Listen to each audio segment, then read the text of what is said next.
practices which were cruel, and everything seemed to be divided by plastic made with petrochemical oil, which was extremely toxic. And these people also ran their cars on that oil, which polluted the air and the water and the soil. But the ones who benefited didn't care about the earth. They were only interested in how much the oil was worth. When they started running out, they started fighting for control to secure the world's supply of petroleum was their goal. So they assembled their armies and their wars destroyed life. They hid the truth from the people, kept it out of their sights.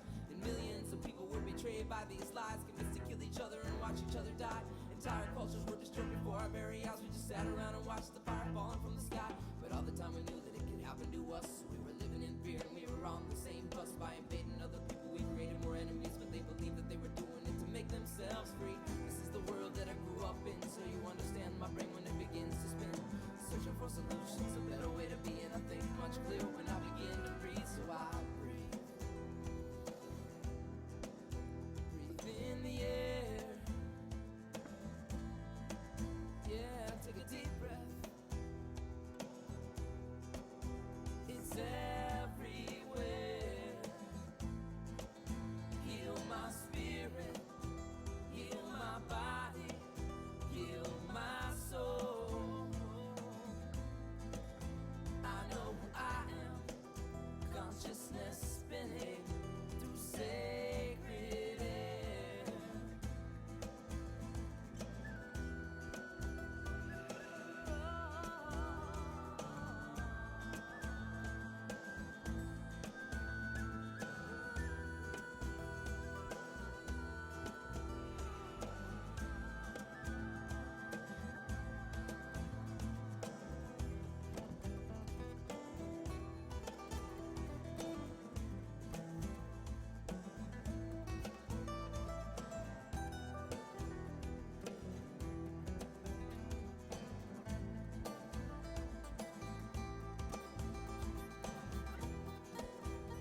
is dawning. Gather up the people, make we cease the warring now. Let's stop the gunshot, the bombing. Blood is overflowing and the earth is calling out. Yes, Mama Earth is in a state of emergency. Pollution of the air, the land and seas. The planetary ozone is like a war zone, and it affects us globally. Yes, we need a better infrastructure, renewable energy and agriculture. Plant seeds, give back to nature. We need to do it sooner rather than later. Let's get together now. Let's get together now. Let's get together now and heal this world. Yeah.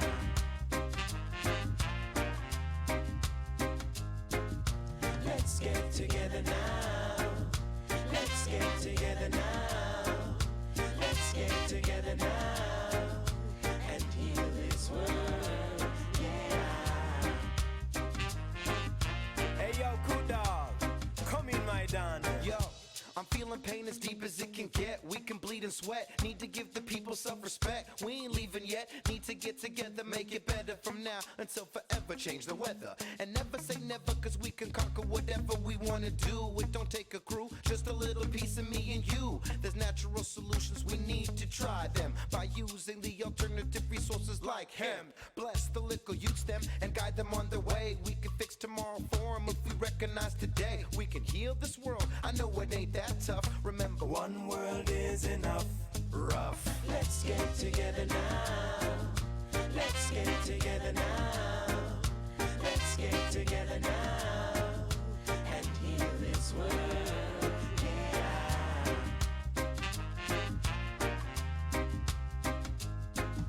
Let's get together now. Let's get together now.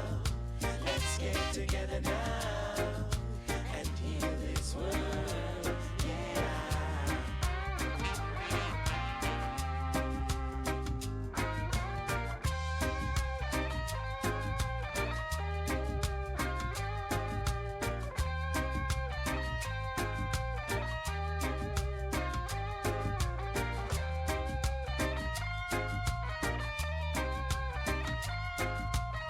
Easy Freddy man, rough and ready.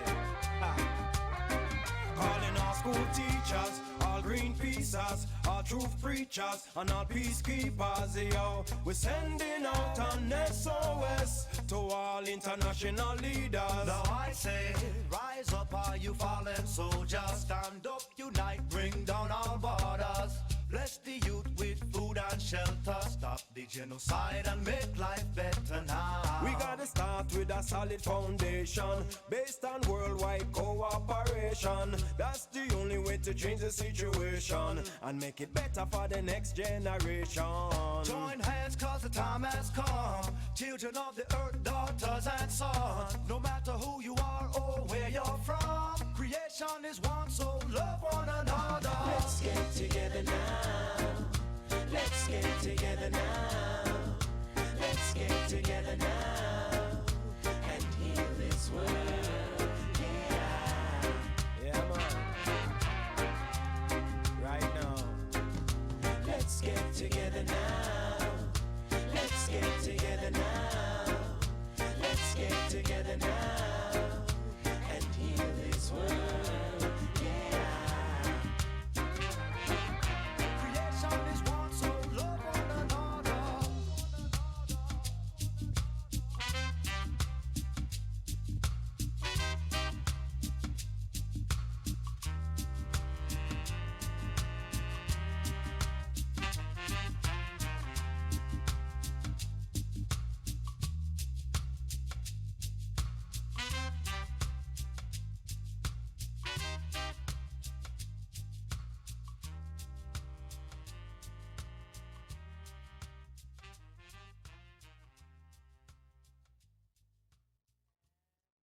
Somewhere in here. Hey, everybody, how's it going? Good to be here. I don't think I got you yet. No, I don't have you yet. Okay. If I can't have you, go ahead. Test, test. How's 1, 2. that? All I right. Can't, yeah, whatever. I think so. Okay. If I can't have you, Don't. I don't want nobody, don't. baby. Don't go there. Sorry, It's but all it's true. Hey, how y'all doing? Good morning, Good I morning. think. I'm Terry. I'm Larson, Pete, the tax guy. and you got Matt Nelson's name up there, Missy. Thank you. How about that's better? Oh yeah, you got to hit the stop, otherwise it'll just automatically keep going. So we have our Heidi in training on the TriCaster, and we're very happy to welcome her to our family. And the same with Charlie, who's here working the camera with us. And we're so happy to have our team together and helping us out here on Wednesdays. Cheers. Cheers. I'll drink to that. Woohoo! Unfortunately, folks, it's just coffee. Yes. We haven't gone with the Bloody We're not the Marys Today Show. yet. Who can drink wine at 4 o'clock in the Wine, morning? whiskey, vodka, they do everything. Beer. Okay, we have a very minimal delay today. Oh, sweet. That's awesome. That is awesome. And our new router will be here any day, right? Yes? Hopefully that'll take care of some of our problems. Yeah, it should be here today even. I'm going to go check it on the way out. I don't like the way I sound. I'm sorry. Might be my voice. Your voice sounds a little shaky. Shaky. Okay. Anyway, yeah, looking like less than a minute delay. That's good. So folks, you out there listening, watching, your delay is almost real time. Well, what you're watching is real time. So anyway, as I said, I don't want to hog the whole conversation this morning. So anyway, I know. okay, Yes. I'm going to. I'm just organizing a shelter building party for Sunday for the kiddie shelters. Sunday? Yeah, it's the only day everybody can get together. All right.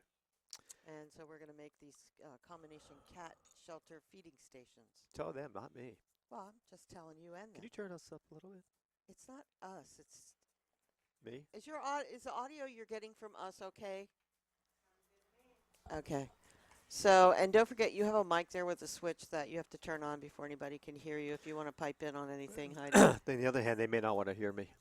How's that? That's much better. It has Thank you. nothing to do with your volume. It has to do with your audio.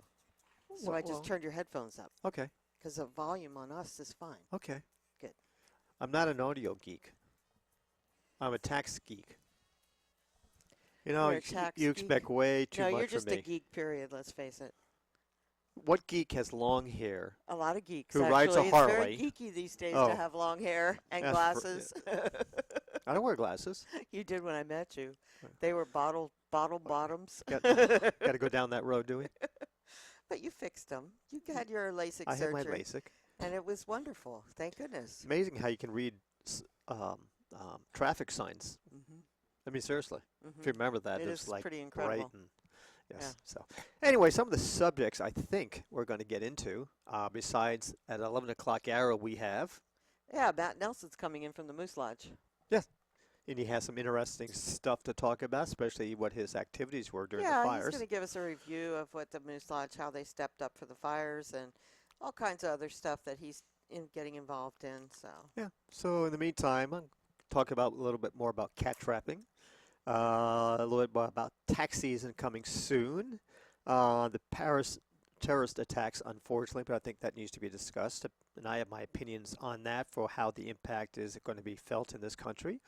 And the BOS meeting, Board of Supervisors meeting yesterday, Tuesday at 9 o'clock, had some interesting conversations and agendized items. So we're going to go through that a little bit. Just so you know, after this week's Board of Supervisors meeting, they have 2 meetings left in the year. And that means the last 6 weeks they have 2 meetings. for the next 6 weeks. Oh, 5 weeks, whatever. Oh my gosh. Yeah, And that's they how- get paid how much per year? With benefits around My 70,000 goodness. plus. Ugh. I wish I had a holiday like yeah, that. what a gig, man. I Oh. want that gig. Run.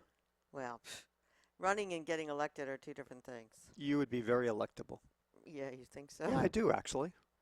Well, thank you. I appreciate that. With me as your campaign manager Well, that could and be. giving you But there are rumors other people are going to be going. yeah, including Mr. Brown. Rumor has it. And we're also going to talk about, let me just read my notes. Yes, folks, actually now and then I get prepared. I'm also going to talk about the new California Medical Marijuana Regulation and Safety Act, commonly known as MMRSA.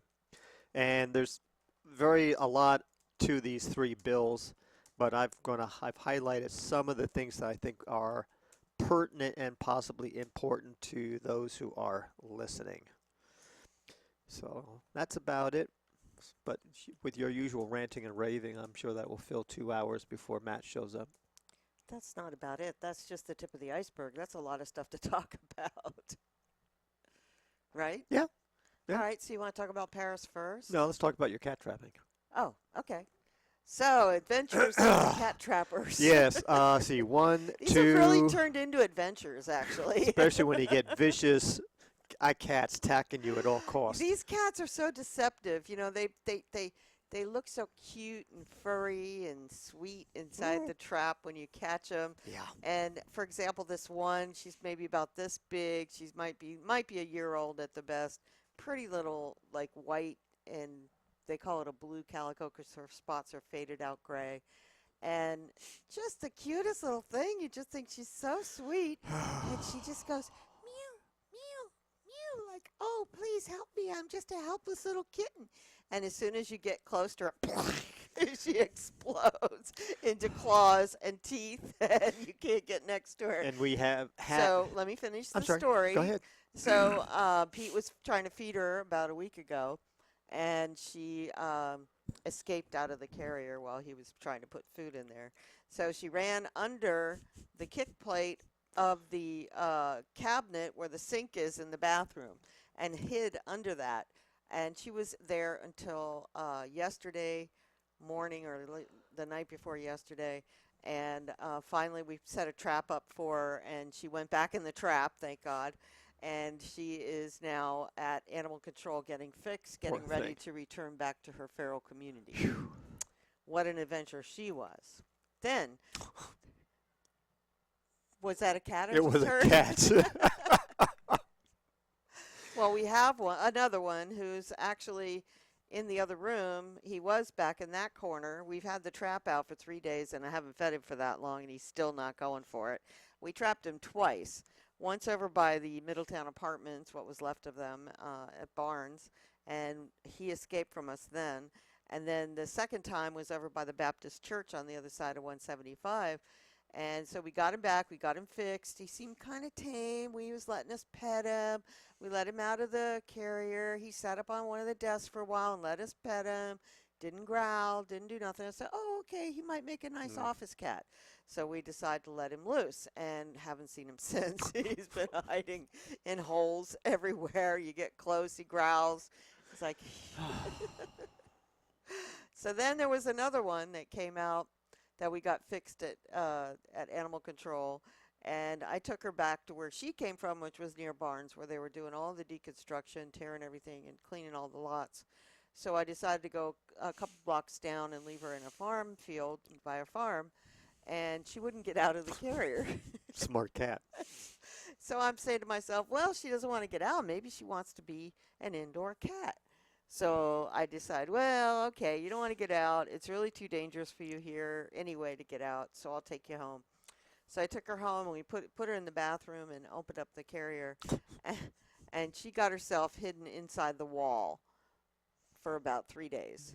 She would not come out of the wall, because we're redoing our shower, so the bottom of our shower, the tiles are popped out, and she got into the hole there and stayed there for 3 days.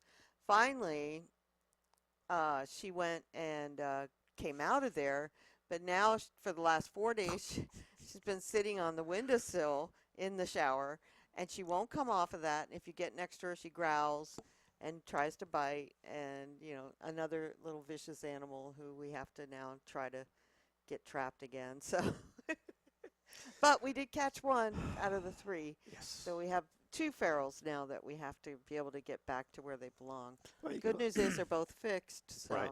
What about Cinder? And then there's Cinderella, yeah. No, she- Cinderella. Cinderella, yes. She's our fire cat, and we found her up in Anderson Springs. She was like the first or second cat we ever trapped, and she has burned whiskers, she had burned paws, she had just all of her long, she's a tortoise shell, so she's like a black calico, and her hair is really long, and it was all matted. It's still matted in some places. And so we took her to animal control.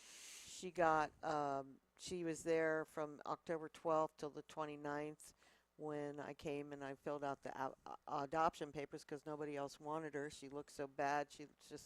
And she was semi-feral too, so nobody really wanted her. So I brought her home, and we have a room where she's been living, and she has really started adjusting well. She's still a little psycho. When she first came in, she would not let you pet her or anything. She would immediately attack you. But I knew because when we first got her, when she was so exhausted, so dehydrated, and so just totally ill, that she actually let us pet her the first night. We kept her overnight before we took her up to the animal control. And then the next day, when she had had food and water and came back to her senses, she swatted at me when I tried to pet her the next day. So we took her up to animal control, and when nobody adopted her, I brought her home, and now she's been in therapy because the poor thing has just been so traumatized. She's And coming around. She is coming around, though. She's finally, now she answers to her name. She hides behind the couch, which we have kind of couched out into the middle of the room now so we can get back there. And she'll go underneath the curtains, and she'll hide back there. When I come in the morning, I always say good morning to her and pet her on the head, and then come back later in the day and sit down on the couch. And if I call her, she'll come out. Now, this morning, she came out, but she came out swinging. Oh, really? Oh, my gosh. She would not let me pet her on the head once. She just wanted nothing but to fight. And I said, okay, I'll see you later. That's what I did last night. Yeah. So, if obviously she tries that, you just... Obviously, she doesn't mind being there, though. She has a nice couch, food, water. Yeah, she's very comfortable and getting very spoiled, too. Yes. That's why her name originally was given to her by Amanda up at the Dancing Gypsy Ranch up in Anderson Springs. She's managing the feral population up there and helping us trap for other people looking for the cats. And she called her Cinder, and I said, no, we got to call her Cinderella because she is a princess, and she knows it. And she is just taking advantage of that princess status big time. Well, let's talk about our success story. Yes, buddy. Buddy. Aw, our buddy kitty. So we trapped this guy. He was a long-haired orange tabby, and he was in the trap, and he's going, meow, meow, That's him. little guy with a little voice. Took him down to... Well, he's not little. Well, he's a big cat, but he was very thin. Yeah. We took him down to Middletown Hospital. Oh, no, it was we took him up to Lakeport. Wasson Memorial, and they checked him out up there. They tested him, gave him blood tests, and all of his blood work came out good, but he is HIV positive for feline HIV. Well, that upset me immensely because I'd already fallen in love with this guy. And I said, we have to figure out what we're going to do with him. So I started putting up posts on Facebook saying we have an HIV positive cat. It probably needs to be an only cat because if he bites somebody, another cat, he could give it to him and blah, blah, blah. Well, this cat wouldn't bite anybody, no matter what. No. And as people came to me with their stories, they educated me on the feline HIV. And the fact is, if the cat is not aggressive and does not bite another cat with deep, deep bites, then it's very unlikely that HIV could be passed on. So, and he's already fixed, so he's not going to be having unprotected sex. Never mind. That cat needs his Jimmy hat. What can you say? Oh, God. She did go He down doesn't there. need one, though. He's fixed. But he's the most lovable He cat is I've ever Oh, my had. God. He's like the second cat in my entire life that ever gave me a hug. The first one was our other success story, Right. which is Sergeant Tibbs. He was a big, fat Russian blue. We caught him on Grange Road. Nobody claimed him. Went to all the neighbors. Nobody knew who he was. So we had a group of students come down. A girl came down from Chico, and she's going to school up there with 3 other girls, and they live in a townhouse, 4-bedroom townhouse. And so they took Sergeant Tibbs, that's what they named him, and he's been living with them in foster for the last month. And as soon as this month is over, if nobody else steps up to say that's my cat, that's their cat. And he's as happy as he can be being totally spoiled by 4 co-eds from the college up there. So that's Lucky another guy. success story, yeah. But he was the first cat to ever give me a hug. When I got him out of the trap and put him in a carrier and brought him home because I knew he was tame, he got out of the carrier and he jumped up in my lap and he put 2 of his paws like this and he just snuggled me and gave me this huge hug. And when Buddy came home with us, he did exactly the same thing. And we found out that Buddy's owner actually abandoned him when he left his wife, and the ex-wife was taking care of him in the sense that he had basically become an outdoor cat. He did not have anyone really loving him. He was just kind of being fed and maintained, and that was it. And that since the fire, he had been so terrorized that he had hid under their house. Well, it was, let's see, when did we bring him home? We brought him home. Couple weeks. Yeah, so we've had him for a couple weeks now, but he had been from that point of the fire underneath their house, which survived the fire, for the entire time, and all this lady had been doing was throwing cans of cat food underneath the house for him. So this cat had basically been abandoned and was terrorized. And that's why when he got out of that cage, he just gave me the biggest hug and thank you and thank you and thank you. And he was ours ever since. He's a good There boy. was no way he was going back, yeah. And when he's not sleeping on the chair upstairs, He's an older guy, too. he's downstairs in our laps on top of our head. Yeah. He's just the most lovable cat I've He ever is. seen. Well, that's why this morning he came running down, and he's so old, I can't know how he does it, but he runs down the stairs, and he ran right up onto my seat, and he jumped up on me and gives me a big hug and starts purring, and the next thing I know, I've got nasty, poopy cat prints all over my clothes, and this odor of cat poo coming out. I was like, buddy, yes, I love you, buddy, but you know what? Well, usually in the Enough is enough. usually in the morning he's like in his chair, like, yeah, okay, good morning, whatever. Yeah, but he this was really this active morning, this morning. he was upstairs. He jumped off that thing, went right in the bedroom for food, came into the kitchen for water, Aw. came downstairs obviously Well, to see the you. vet said that he could live a very long and healthy life with Right. the right nutrition, and he's getting that. And he's putting weight on. And same with Cinder. She came into our home at 5.5 pounds. Yeah, I sounds mean, like she me. was that thin, yeah, like you. And I'm trying to fatten you up too. But she's definitely put on some weight. So I feel really great about where we've gone with the kitties. And there are the challenges, like the ferals are really challenging. But the good news is that there are neighborhoods now that are building the neighborhood cat colonies. So we're going to have a building party on Sunday, and we're going to be taking what do you call it, these totes. And also we could take some donations if anybody's interested. 55-gallon totes is what we're looking for, and we also need some pallets too. And we can make some foam board, and we can make this really nice weatherproof feeding stations / shelters that a couple of cats can stay in. Their food and water can be in there, and it gives them a safe place for the winter time. So our goal is to have these all around the county eventually. And so we're working very hard doing that.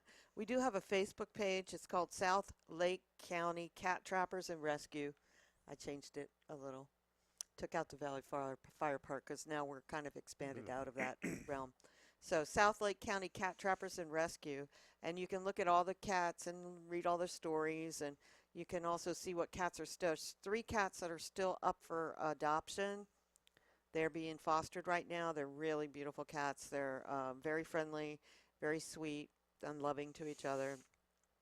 And they will make wonderful pets for somebody. So if anybody out there would like to rescue one of these guys, they were all being fed by a woman who lives across the street from Store 24 in Middletown.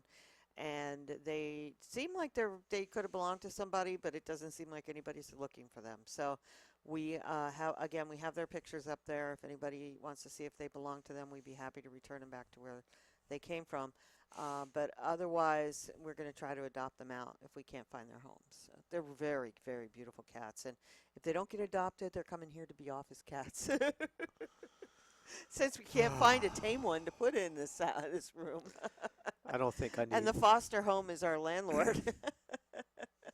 the management company. Yeah, so they're not going to mind. I don't know if I want 3 office Well, cats. I don't think we'll have to have all 3, but if we end up stuck with 1 or 2, they're only good at that location until the 18th of December. That's right.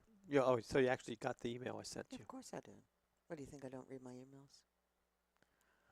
When it comes from me, Anyway, there's also a PayPal link there if you'd like to donate. It does cost us a lot for gas, especially going to animal control and then going down to Middletown and back and forth, trying to get all these cats fixed and get them back into their environment. So You can find all that on our Facebook page, South Lake County Cat Trappers and Rescue. Very good. Yes, Yes, thank you. we do have some success stories, which is nice. It is, it is. Oh, yeah, and we reunited a cat yesterday with their people. Oh, we did? Yeah, we have a trap over at Rabbit Hill off of Stewart, and that's where the big water tanks are. Yeah, that's actually, I guess it's a park, and it's full of cats, I heard. So the guy that has only house survived is right there, and he's like overwhelmed with cats, so he asked us to put a trap there. And the first cat we trapped was the cat that he wanted me to trap, which I didn't have the description. I guess the description he gave me was a little different. So I didn't think it was the cat, and I let it out. And the reason he wanted me to catch it because it's living under his house, and it ran right back under his house. So I was so upset about that.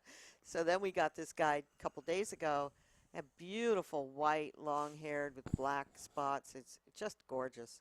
And somebody on our Facebook page recognized it as Charlie, and He's over there. a cat named Charlie. Yeah, that black and white cat that was here yesterday or the day before. Anyway, so yesterday we took him down. I know who would have known his name was Charlie, right? So took him down to the people yesterday and delivered him home, and they were just the most happy family. It was so good to see, so good to see. So yeah, there's quite a few success stories. There's a lot of cats that we can't find the people, but those cats are still getting good homes, and they're still getting fostered in good homes, and they're not out in the cold. So even, feral cats are used to being in the cold, so you can kind of say, okay, well, they'll find a place. They always find a place. But domestic cats that are used to being someone's pet are not used to being out in the cold. So Like Juicy? so that's why it's up to us now to try to catch them and protect them and keep them happy. So that's the adventures of the cat trappers. that's The crazy cat trapper lady. Yeah, crazy is a good word. And if you see me yawning this morning, folks, I do apologize, but we both had to get up earlier than we normally do on a Wednesday. I had to go see the vampire this morning. And I had to go take one of the cat that we got out of the bathroom yesterday. 1 out of 3. Drop her off, and then I have to go up to Ukiah later for some dental work. And then I'm going to pick up her and another cat to take back to Middletown tomorrow. Cool. So 2 more ferals getting returned back after they've been But fixed. tomorrow's your day off. You're not supposed to Oh, do things. you're right. But I still have to get them out there. I don't want to hold them until then. I could just drive down and drive back. I don't have to do anything. It's just extra mileage. Oh, I thought you just didn't want me to leave your side. Now I know what the real reason is. I'm going to The be up. mileage. No, I'm going to be up in Ukiah tomorrow. Doctor's appointment. Oh, okay. That's right. Yeah, another time for So what do you care if I got to run down there? Oh, the more mileage. on the car. Sorry. 24 miles. Well, you're round taking trip. the Mercedes up there today. And how am I going to bring 2 cats back? Oh, crap. Really? Really? I told you that's why I had to get the one up there Right. this morning. You're going to start driving the Suburban. That's the end of it. You keep threatening. Get it registered. I'm going to because it's Okay. ridiculous. Get it registered. Anyway, Big Bertha. everyone's going to stay away from you. She's all jacked up. A Ah. 1984 Suburban. 86. 86.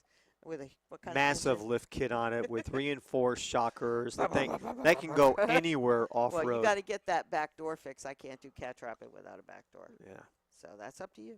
Yep. I'll be happy to drive it. Yep. And, there we go. Anyway, for those who don't know what vampires are, they're blood-sucking Yes. nurses. Had to get a blood test for my PSA count, which is way too much information.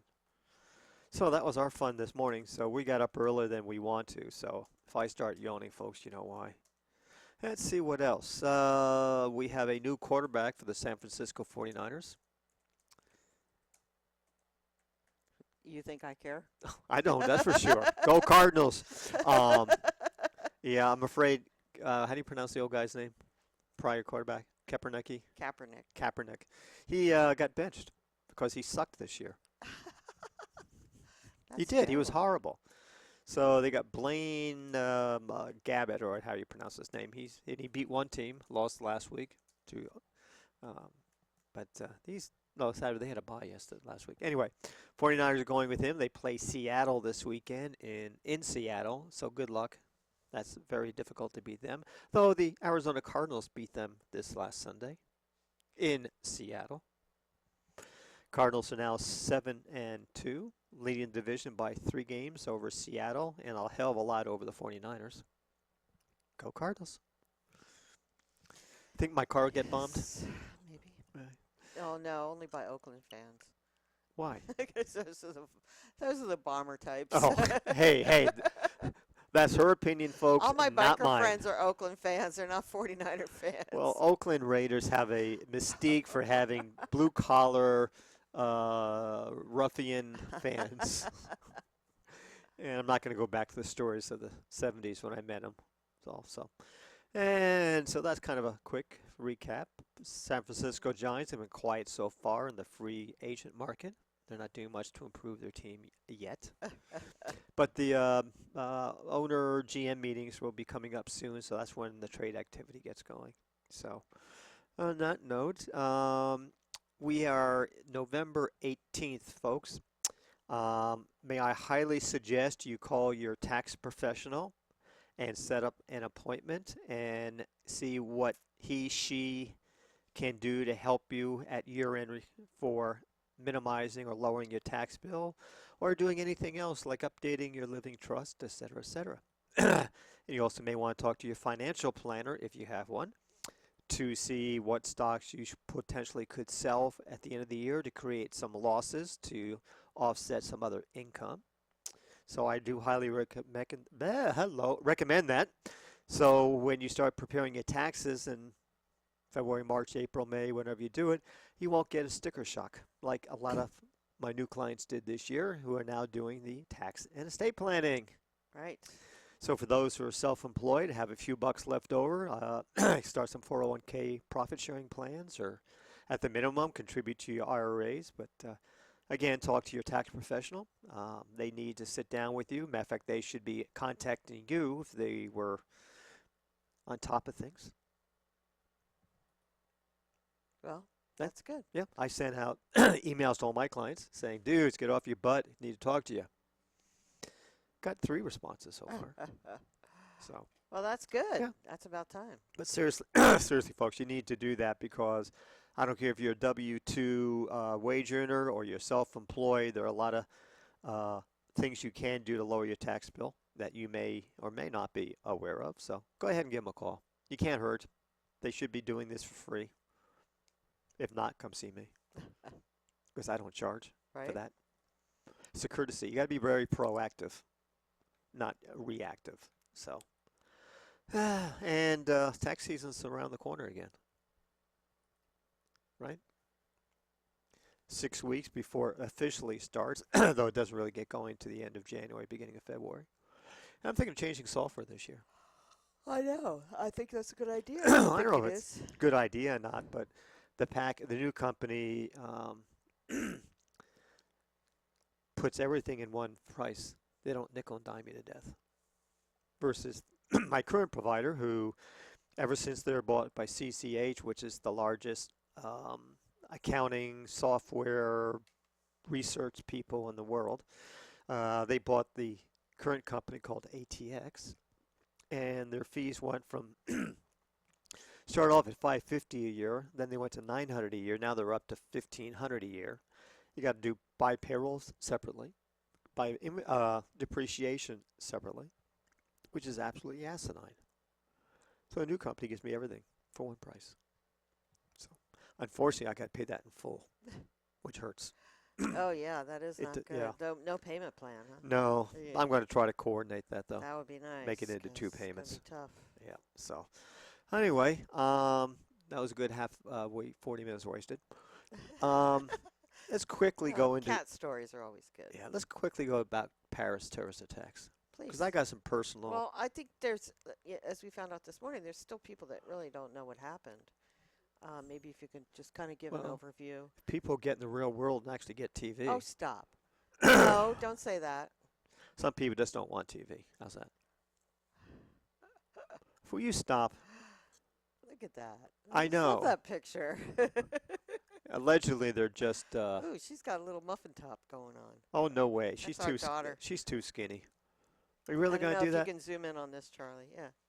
I don't know who she's with, but probably They're just some two DJs. right? Two famous DJs. I'm I sure don't know they're about famous. famous for She wouldn't be Scottsdale. showing her picture off with two DJs if they weren't famous. There she is. There she is. That's our sweetie. And that's not Terry Larson and Pete the Tax Guy. The hell no. That's our beautiful girl, Jamila Moonlight. Moonlight. Yep. Beautiful name for a beautiful girl. Yes, she is a doll Yeah. too. Isn't she awesome? Want me to fix you up? No, she doesn't like it up here. It's No, too that's boring. that's the She's a problem. social animal. She lives in Scottsdale. She's a party girl. Yeah, exactly. she just party animal. She's like Now, totally about the parties. But to give her credit, But she works hard. hang on, Yes. she does a lot of Facebook posting. I only see her Lovely messages lady. because she actually accepted me as her friend, which is kind of very unusual. But we have a Yes. good we have a good It relationship. took a long time for her to accept Yeah. me too. But the other day I see a posting saying, "Who wants to run the rock and roll half marathon?" yeah. I'm like, "Really?" She said, "Yeah, I'm going to run the half marathon. You know how long that is?"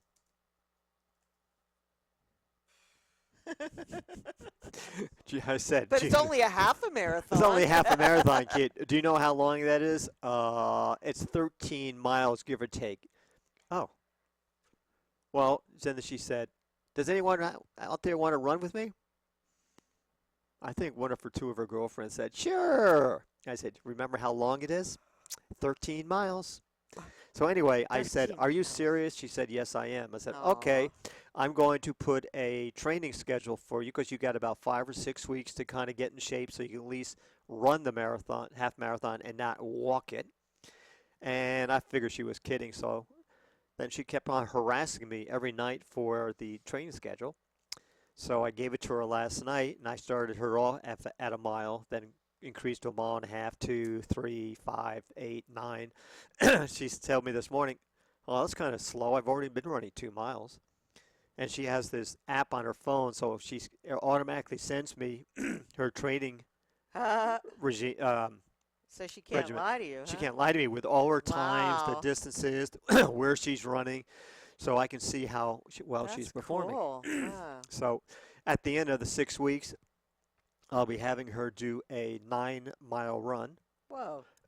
And the theory is that if you can run half of the distance you're running for competitively, you'll be able to run the whole distance. So in this case, I have her up to 9 miles, but if she can get up to at least 7 miles on her own, that means she's able to do the 13-odd mile run.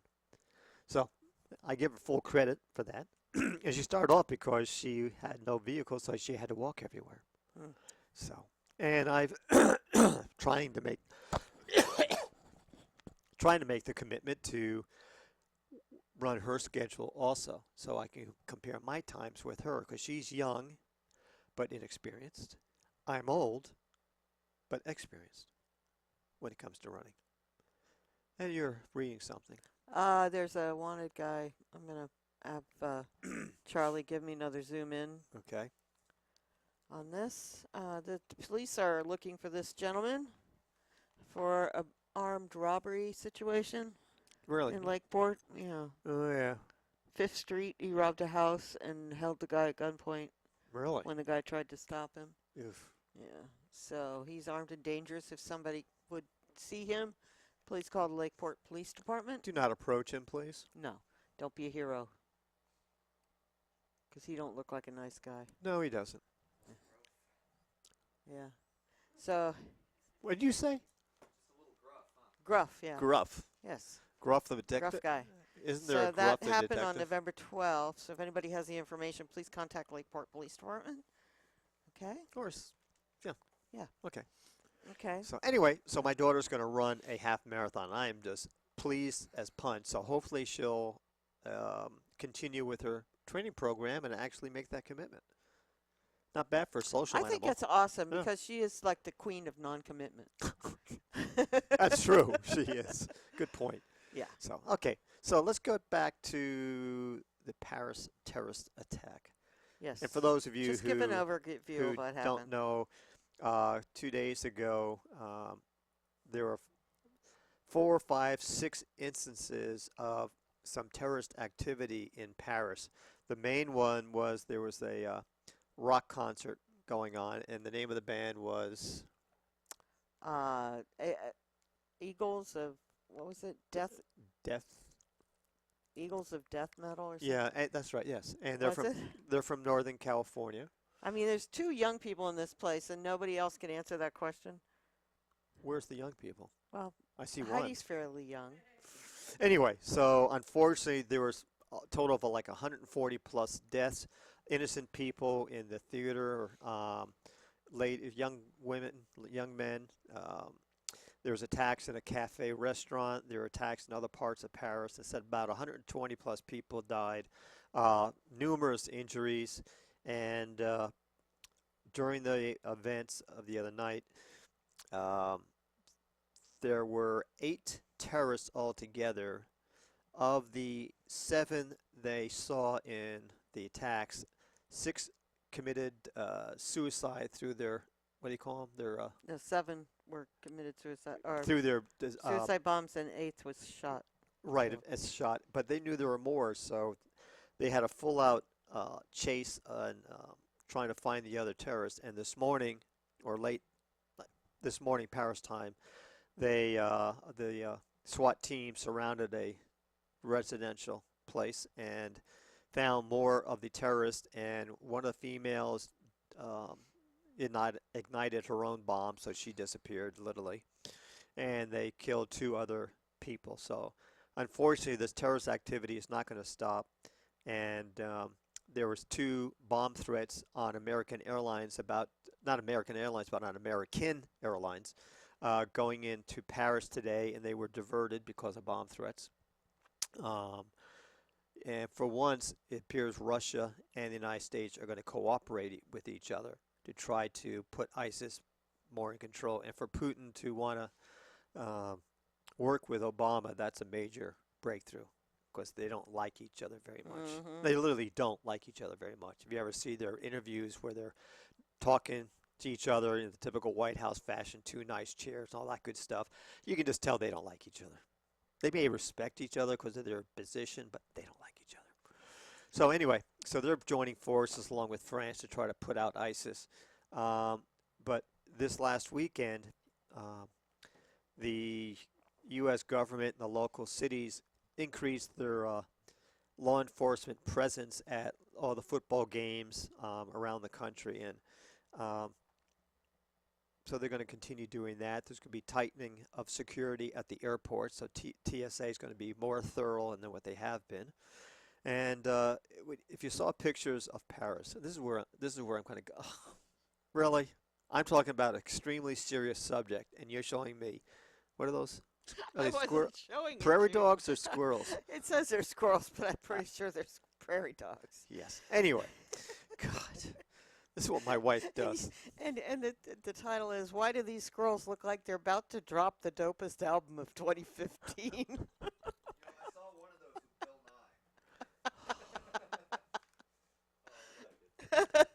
Hard to be serious around this place, folks. It's nice having a cameraman.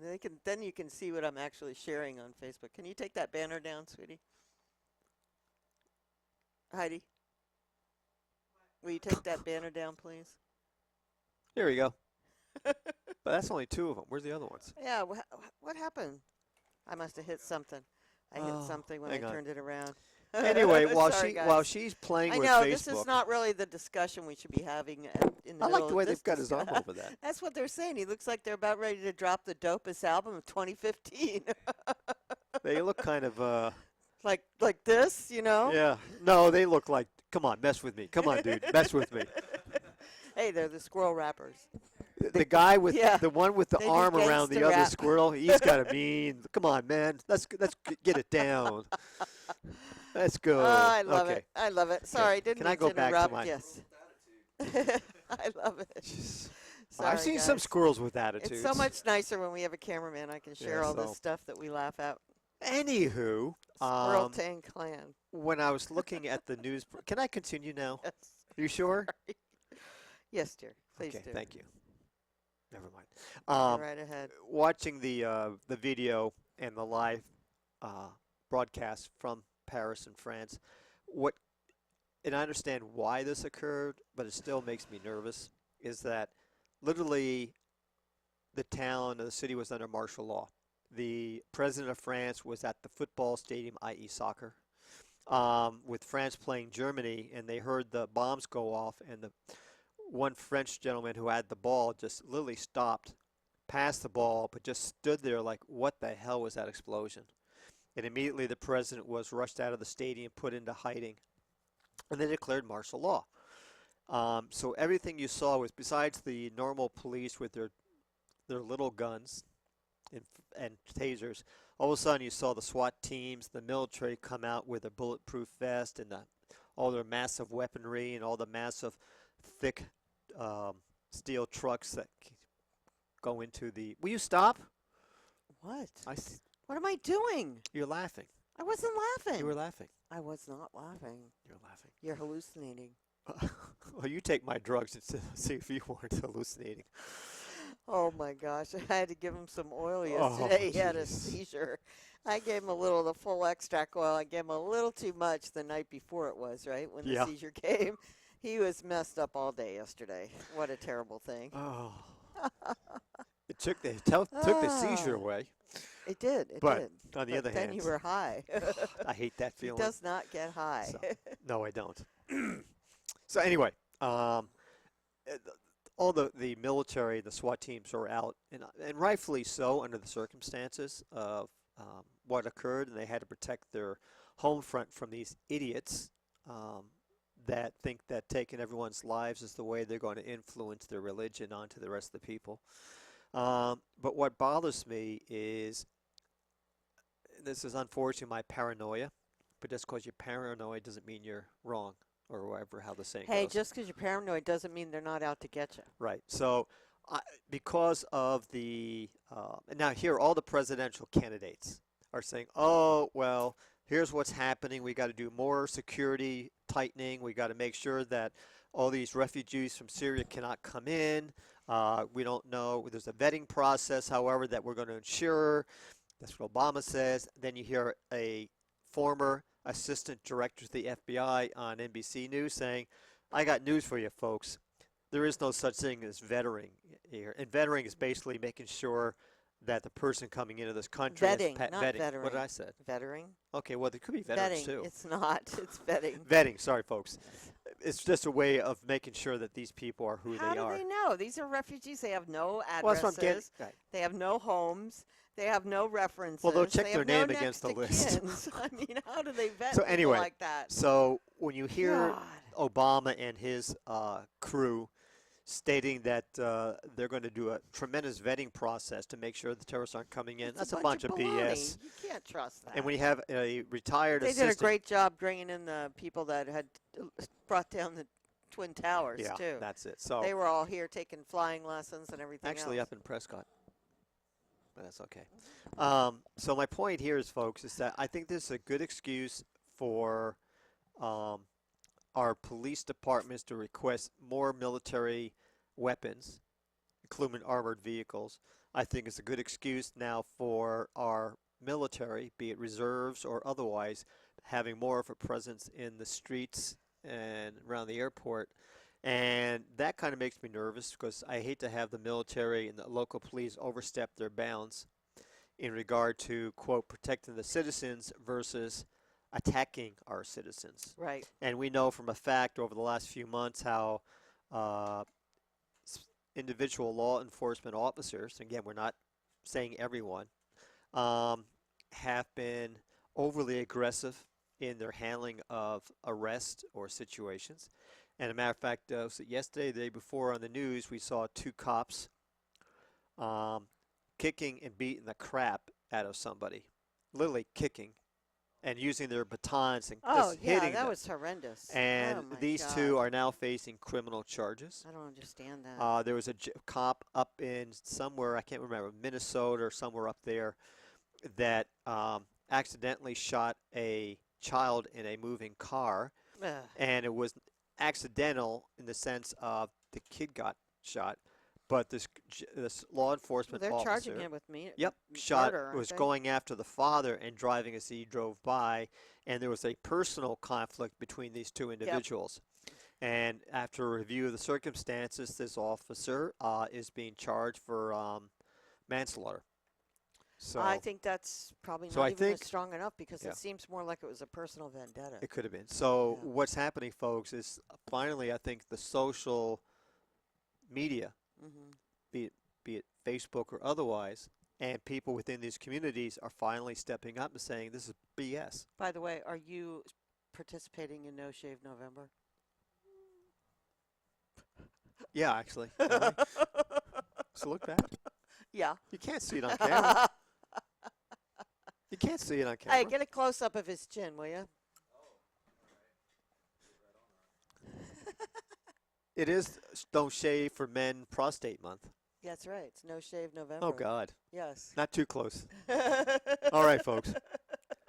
You're showing off my yeah, nose. It's not attractive. No. No. Thank you.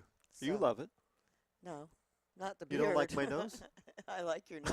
I don't like your beard. Well, All right, let's take a it's, break. it's perfect because I have a prostate test tomorrow. That's right. And it's No Shave Woo, baby. November for prostate awareness. Woo, baby. That's between you and your prostate doctor. Well, I wonder if it's going to be Doctor. And it's a Doctor. female, right? No, Doctor. No, it used to be. She got her jollies out of doing that. I bet she did. Anyway, are we going to take a break? I don't know with your skinny. Hey. Ain't that skinny? Yes, we're taking a break on that note. And Charlie will one day have the pleasure of understanding what I'm going through when he gets Oh, slightly wait, older. let me make sure I got things lined up right. Oh, yeah, I do. Eventually. You're still a young puppy. Well, let's hope it's a very long time. Anyway, when we get back, folks, I'm going to make one last comment about our military in this country and the police force because Okay. I'm getting nervous about it. I think so, too. It's getting scary. Okay, we'll be Okay. back. All right, you're with Terry and Pete, The Tax Guy. and it's Lake County Magazine. See you in a few.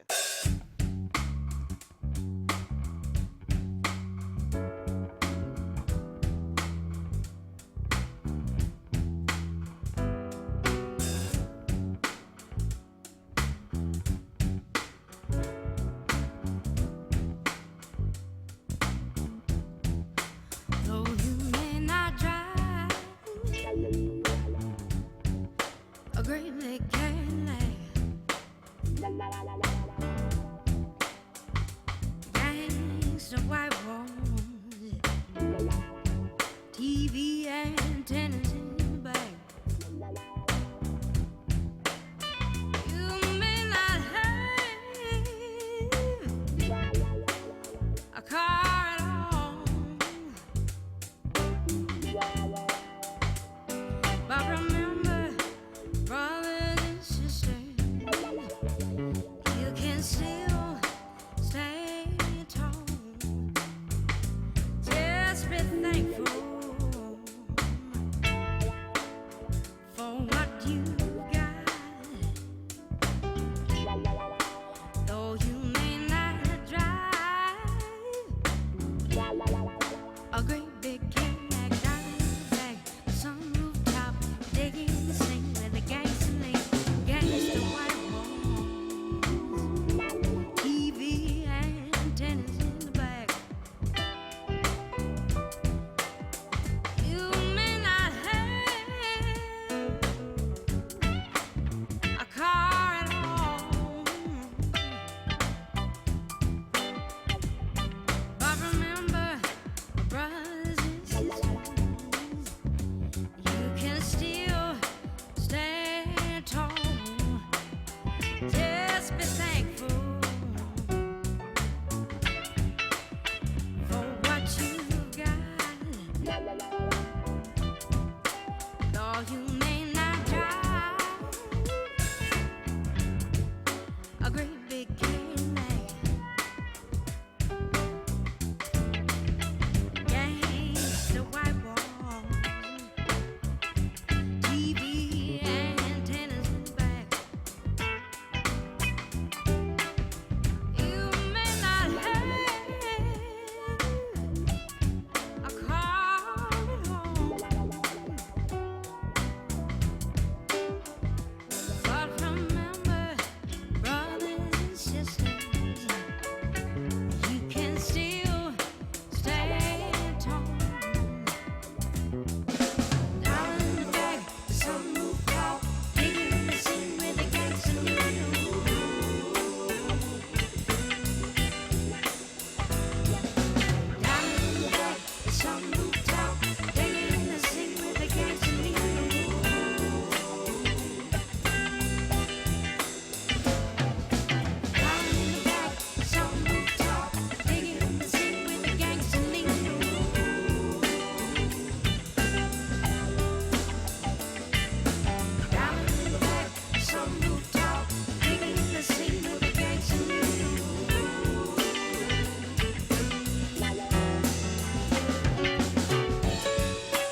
Okay, we're back. Be thankful for what you got because you never know what's around the corner. Especially around And you here. may not have it after that if you're not careful. So that song was actually by Emily Gimbel. I love that tune. And that's off a CD called Even More Songs of Route 66 From Here to There. That's a pretty good album, actually. It really is a good 66. album. There's a lot of good songs on there. They got Willin', which is one of my favorites. What is it? Weed, Whites, and Wine. Pickin' California about the grape pickers and 99 Miles from L.A., another good tune. And a lot of road songs, Rocking Down the Highway and White Line Fever and that kind of stuff. So yeah, and of course our opening song that we played after Breathe by Human was Heal This World featuring I, Levi and Coot Dog by Pato Benton. So I have one more thing I wanted to play for you guys just because it's so bloody cute. I'm sorry, I'm in a mood for freaking, what do you call it? Funny stuff. Just Facebook in general. I'm in a Facebook mood. What can I say? But talking about cats and just to show you the power that cats have and how cats pretty much rule the world. As soon as I get this queued up. This happened Sunday in Turkey, Antalya, Turkey, no less. And I'm still trying to get to the video. There it is. Okay. So are you ready for me, Charlie? Okay. So I'm going to turn the volume down because we don't want to hear what they have to say, but we just want to see Oh, Russia Today. that. Okay. So you're going to have to, I'll get it on full screen and then you can try to zoom in because they're kind of tiny. They're hard to see. Okay. And hit play. Get rid of all the ads. There we go.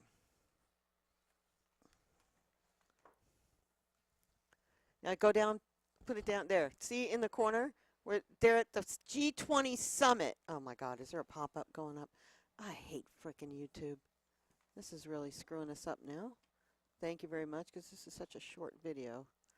Okay, so I'm going to try that again. And of course I have a non-functional laptop, so. What the heck? Why is this doing this? I've never seen any of these pop-ups come up like that. All right, let's try it again. Sorry, folks. Please bear with me. I don't know what that is. Hold on. In the meantime, Yeah, Peter. In the can meantime, you- 'cause folks, this is not giving me what I need. here's an This is advisory ridiculous. road work update. If you all need to go to Santa Rosa and you take the Petrified Forest Road, Hell. today and tomorrow they're doing ditch cleaning.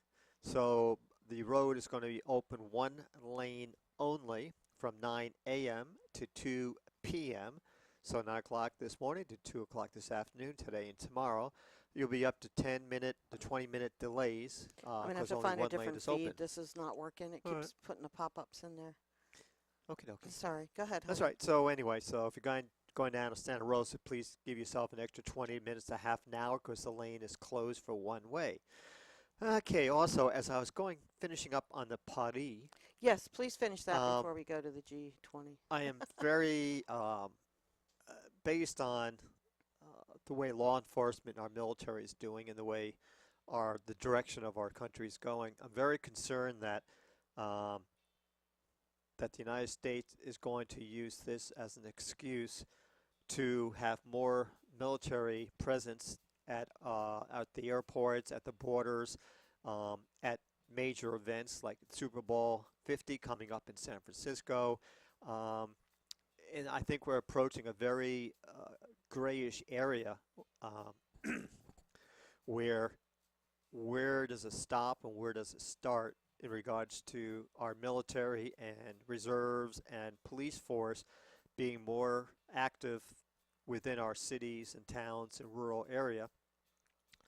And where- that our cities and towns are all now armed just like the military. right, versus our rights and as citizens of this country or in residence, if you're an alien resident, to where our freedoms could be somewhat violated, and or we're getting to the point where they can stop us on the street, ask for IDs, sorry folks, and start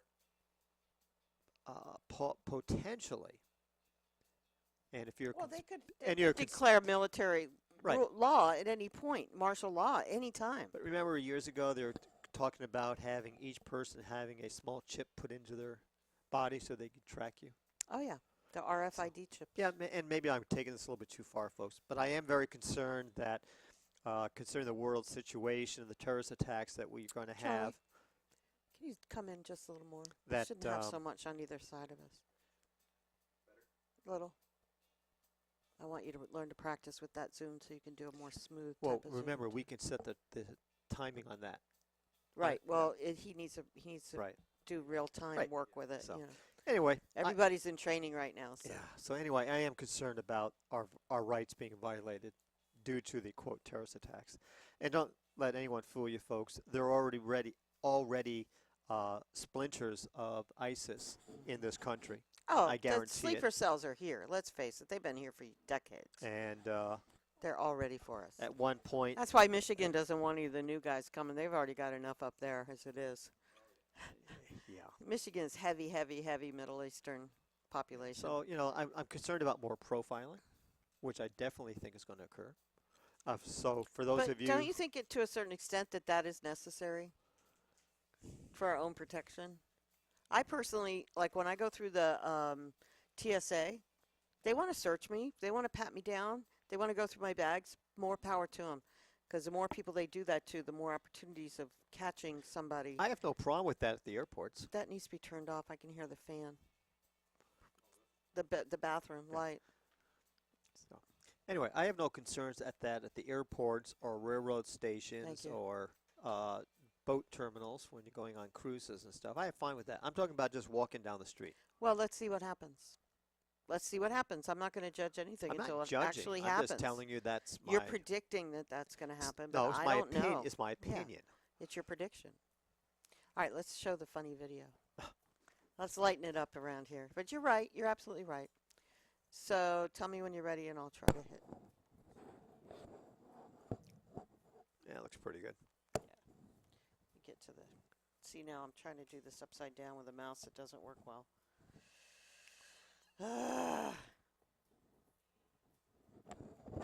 Sorry, hang on. There it is. Okay, ready? It's very hard doing this upside down. Almost. Okay, ready?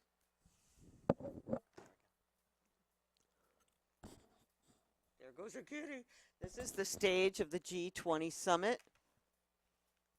There you go, that's better.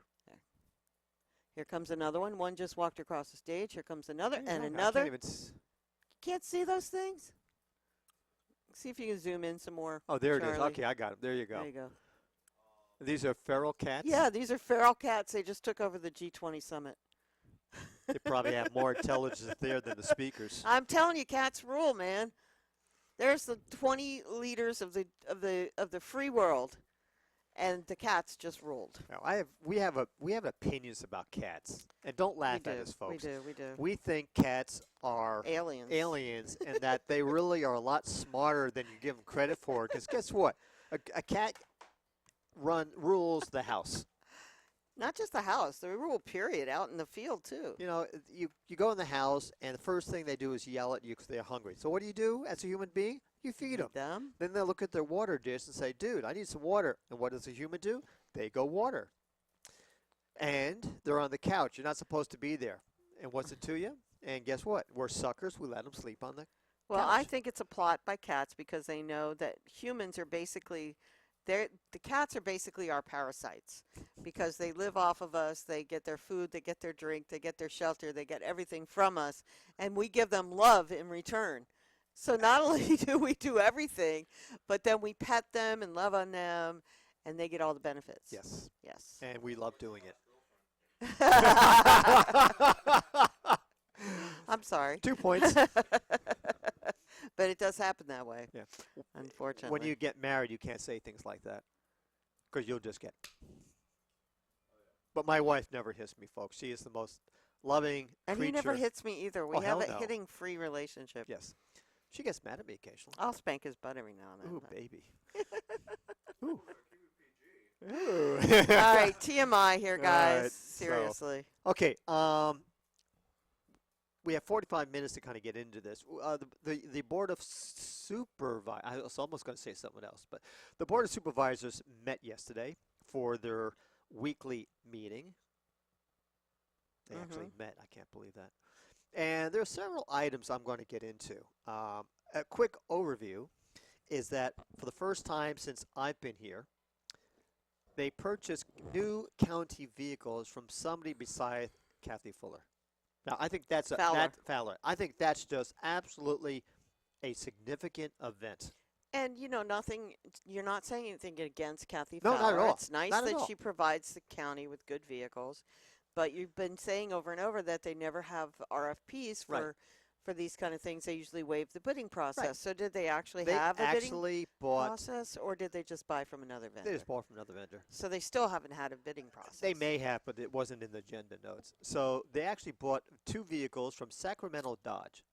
Do we have a Dodge No, dealer? no, that's wrong. No, it's not. But why would they buy something from Sacramento when they're supposed to be spending the money here locally? Do we have a Dodge dealership up here? No. I'm sure we do. Well, in Or at least Ukiah. in Ukiah, not Sacramento.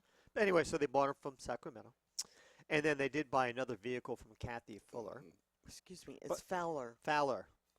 I say Fuller because I have a friend in Phoenix. I Brian. don't really Remember care. Brian? His name was still Fowler. You're right, it was. Thank you. You're welcome. Thank Any you. relation? No, I don't. You have to Well, he's ask from him. Northern California. You have to ask him, dude. I Alright. can't tell you. Okay, I'll Facebook him. I can tell you this: you're starting to get on my nerves Why? because you're talking about stuff that is Okay. non-substantial. So anyway, so they did buy vehicles. but my they que- bought them from somebody Yeah. from out of town. That Yeah. that to me is not acceptable either. Okay. I'm sorry. I don't disagree with you. All right. I just thought anyway. Well, going back to your French comments. Yes. President Hollande said that Syrian refugees are fleeing from the same people who have attacked France, and 30,000 refugees will still be welcomed in France. Really? Yes. Over the course of the next 2 years. I'll be interested to see how they handle the importing of those people. Well, they're probably going to just have faith that most of the people that they're bringing in are going to be honest people. You can't stop terrorism by trying to stop immigrants because terrorists will get in no matter what. And most of them come in because they already have family here or whatever, and they're coming in through legal processes anyway. So I personally don't think that cutting off Syrian refugees is going to help anybody. That's all. Okay. Next. Next. Anyway, so yesterday authorized purchases of 3 new vehicles.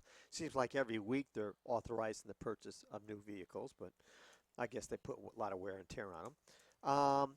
Matt Perry, the head of the county admin department, is resigning effective April 1st. We'll get into that. And there's a brand new PEG agreement, which we're going to definitely get into. And then a couple other minor items on that occurred yesterday at the meeting. So let's get into Matt Perry to start off with. Matt is the county administrative officer. He deals with all the budgets, the paying of the bills, doing requests for bidding process. He does basically everything that's necessary for the county from a admin, accounting, financial point of view. And I'm going to read his letter to you, to the board. As your board is aware, I have planned on retiring sometime this fiscal year. With mixed emotions, I feel now is the right How can he retire? time. He's only been there 5 years. I don't even understand that. Can I finish? I'm sorry. Thank you. So rude today. Yes. With mixed emotions, I feel now is the right time to announce my retirement to be effective at the close of business Friday, April 1st, 2016. Making this announcement this far in advance will provide sufficient time for recruitment and selection of a new county administrative officer. Working through the winter will enable me to work with staff to complete the fiscal year 2015-16 mid-year budget review, begin the process for the fiscal year 2016 to 2017 budget, complete other projects, and continue work with the board, other department heads, and staff to recover from the wildland fires. Here's why he's retiring. By the time I retire, I will have worked for Lake County for 28 years. I will leave the county employment with mixed emotions. I appreciate very much the confidence the board has shown me by appointing me to this position. I've enjoyed working for your board as well as former supervisors over these many years. Blah, blah, blah, blah, blah, blah. I've enjoyed the strong sense of community and cooperation that exists in Lake County generally and among county employees. Finally, I would be remiss if I did not specifically express appreciation for the opportunity to work with and be trained by former county administrative officer Kelly Cox. I'm not going to read the whole thing, but that was one of my points I was trying to make, is that he's been on the job for 28 years, so I Not guess... in Lake County. Yes, he's been a Lake County employee for 28 years. Oh, I didn't realize that. He looks so much younger than that. Well, no, he doesn't. Yeah, he does. Well, I figure he started when he was 22. So 22, Wow. yeah, that makes him 60. Dude, you're almost my age.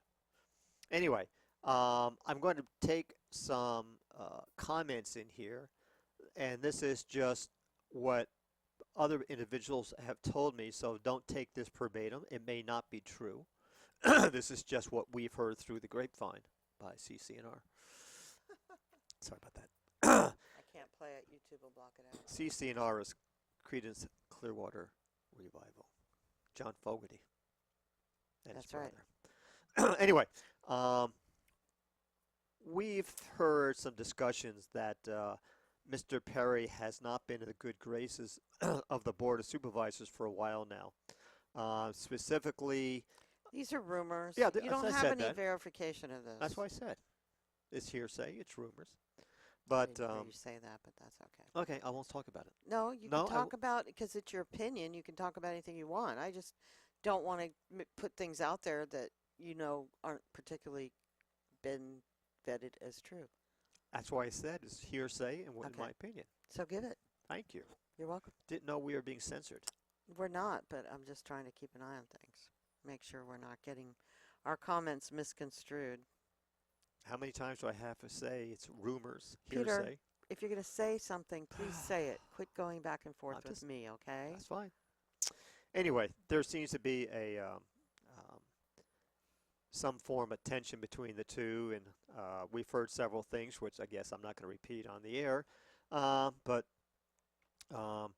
it's Matt Perry was hired from within and did replace Kelly Cox. And with all fairness, it's hard to be the successor to Kelly Cox because he did a very good job here and he was extremely well liked by everybody. So following in his footsteps was extremely hard. It's like somebody following Brooks Robinson at third base for the Baltimore Orioles years ago. So I give him kudos for hanging in there and trying to fill Kelly Cox's footsteps or his shoes, I should say. And it's been very difficult. And so the application process has been started. I'm hoping they actually hire someone from outside the county. Even though I think promoting from within is good, I think they need a new face in the office that does not have any ties to Lake County or to the prior Board of Supervisors and the current Board of Supervisors, and maybe get a fresh opinion on how things are supposed to be run. So, including the budgetary process. I'm still kind of confused on how the county puts their budget together and how they allocate funds and how they continually shift funds from one department to another. And having 30 plus years of experience in doing this type of work, it can be a game or it could be for some legitimate reasons. But things seem to, from my point of view, kind of weird because every year the board says they've balanced the budget and they don't have any extra money to spare, yet they have $3.5 million in reserves. So anyway, so hoping they do bring somebody on board that's new to the community to have an outside opinion on what's going on instead of having tunnel vision. And being a long-term employee of Lake County, maybe they have certain friends in the right places where they may be afraid to do the job the way it needs to be done. So that's that. The other note, this is kind of interesting to me, and this is not necessarily a negative statement, it's just a statement. Tony Bartel, and most people know Mr. Bartel around the valley, right? his prior business or current business is. From the Railroad. little railroad guest Right. place. And he's very prompt with the chamber and activities with the county. Anyway, Tony Bartel was awarded a contract with Lake County to provide destination marketing program implementation and management services.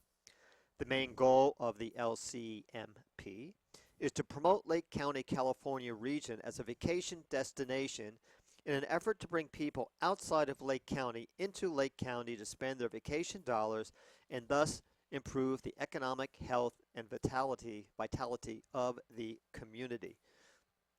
I think he probably has the experience, considering he's been in the hotel, motel business for a while. He knows what tourism is. He understands what tourists might be commenting about Lake County. And I'm looking for the, I had it here somewhere. There it is. So he might be able to do a very good job. But just to give you the details, because you have a right to know, I'm going to read the scope of the work. The first and foremost expectation of the contractor, i.e. Tony Bartel, will be to increase the awareness of Lake County as a vacation destination, initially to the residents of the San Francisco Bay Area and Sacramento area, and then to a broader geographic region. The contractor is expected to be knowledgeable about Lake County and marketing, willing to work with and follow the lead of the county administrative staff, and be responsive to the needs of the Lake County tourism stakeholders within the framework of the marketing plan. The potential contract is not for complete and autonomous destination marketing services. Therefore, there will be a strong county oversight. To that end, the contractor will implement and manage the existing marketing plan and budget, but the county will sign all contracts. Therefore, all marketing contracts will need to adhere to county policy. Oversight will be provided by the county's deputy county administrative officer, and the contractor must work closely within the county on appropriate and approved messaging. Existing marketing contracts must be honored to their expiration date. Future contracting with local vendors is preferred. It is required that the CTA program, new website, visitor information services, and destination magazine be brought into alignment by the contractor to support and strengthen each other and work in synergy based on the appropriate and approved county messaging. So basically they've hired Tony basically to act in a capacity for the county, but as an independent contractor to help promote Lake County. My comment, and my wife has an opinion on this, is that we already have a manager of economic development. When we interviewed him almost 2 years ago, his focus was to bring tourism into the county, into generating an economic improvement to this county. And nobody's seen him since. And to work with the Lake County Chamber, which gets funded by Lake County. So here's another contract relationship where Lake County could promote themselves, but what they do is they hire it out to the chamber. To me, there's a bit of a conflict of interest. In my mind, there may not be to you guys. But so here's a person being hired to do all the work, but doesn't have the authority to enter in any contracts, which I also understand because Lake County should have the final approval since it's for Lake County. This tells me that it is easier for the county to hire an outside company, in this case just Tony Bartel, in lieu of hiring someone in-house to do the same work. Now, since this is a public record, I'm not disclosing anything that is not a public record, that Mr. Bartel will be paid $2,500 a month for this position. And some of the requirements is that he has to train 300 tourism ambassadors that have to be certified, averaging 25. What is the purpose of these ambassadors?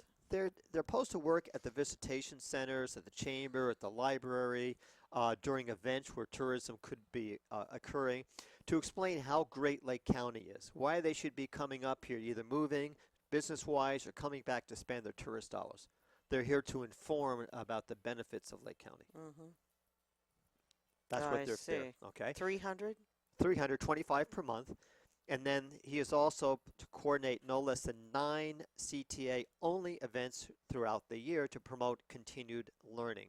So basically, he is also responsible for gathering people involved in the tourism industry, restaurant owners, managers, wine industry, tasting rooms, hotel, motel owners, to coordinate what they think needs to be done to develop Lake County as a whole. So, and Tony is very well known in these areas. Hmm. People talk to him all the time.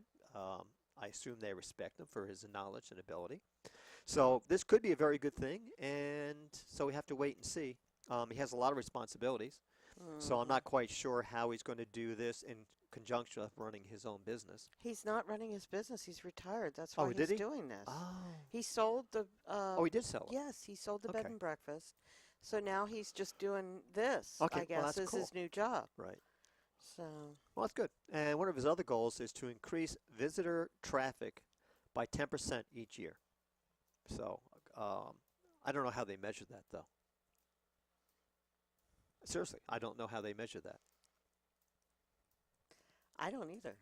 I don't know how they measure any tourism-related stuff Well, unless they can tell by the hotel numbers, I guess, how many people are coming in. and how many people visit the visiting centers? I don't know. Seriously, that's something that's very difficult to measure. Unless they could do is through the room tax. They could find out how many rooms were sold during that course of period, and they could use Yeah, that. they can adjust Yeah, it by but there's that. no real But hardcore there's number, no, folks. everybody that comes to Lake County doesn't always stay in a room. A lot of people have summer homes, and a lot of people have friends with summer Right. homes, and a lot of people Exactly. have friends here. So Exactly. So anyway, that's, I would, if you got, guys, I'm sorry, if you folks out there listening have any questions regarding that, contact Tony directly or contact Lake County and the administration office, and they can explain exactly what he's going to do, how it works, and how you could potentially participate. Well, I want to thank Lizzie Sexton for the comments. She's the lady that came down from Wisconsin to help us with the cat trapping. Oh, yeah. Yeah. She said, loving the show today. Cats at the G20. Here's the difference between cats and dogs. A dog looks at you and thinks to himself, you feed me, you shelter me, you love me. You must be God. The cat looks at you and thinks to himself, you feed me, you shelter me, you love me. I must be God. So true, Lizzie. Thank you. Yeah, we could say the same thing for Jenkins in that case. Yeah. Yeah. Yeah. Yeah, Well, you he guys definitely thinks we're God. Yeah, you've seen Jenkins around here, so. Yeah, Okay, he so, stayed home today. He was very upset. was he? I was going to ask you Did about not that. like that I'm at sure all. Sydney said, whatever, I got my warm He bed. sat up there as I went out the door, just giving me the sad eye puppy dog look that just broke my heart. Yes, so. Anyhow, the next thing on the agenda, and again, that kind of threw me a little bit about Tony being hired. It has nothing to do with Tony Yeah. at all. It's matter. I'm not so sure. I mean, that seems like an awful lot of money to pay. Well, I wonder if it went up for bid. That's my question. Well, it didn't. That's the thing. He made a proposal to them, and they agreed to it.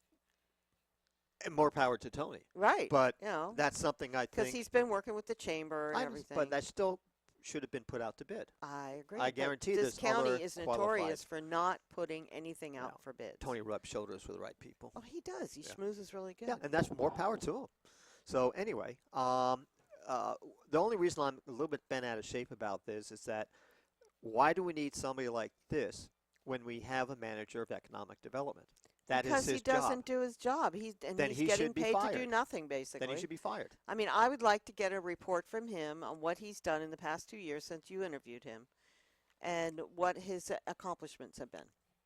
I think it's time for another Okay. interview. I will email him You as should soon as I invite get him out on of the here. show. I will do that. Yeah. I've been talking about it, but I would do that That'd because be good. And speaking of guests, at 11 o'clock we have Matt Nelson coming in from the Moose Lodge, and we are looking forward to his visit. Hopefully he'll be here soon and on time. Okay, there's two other subjects I want to talk about from the BOS. The first one is the short one. The Lake County Sheriff's Department recommends your board issue a notice of termination with Aramark for food services provided at Lake County Jail. If you remember, folks, during Sheriff Rivero's tenure, he thought it was more important and more cost efficient to contract out the food services, i.e. providing meals to the jail. And it's horrible food. Yeah.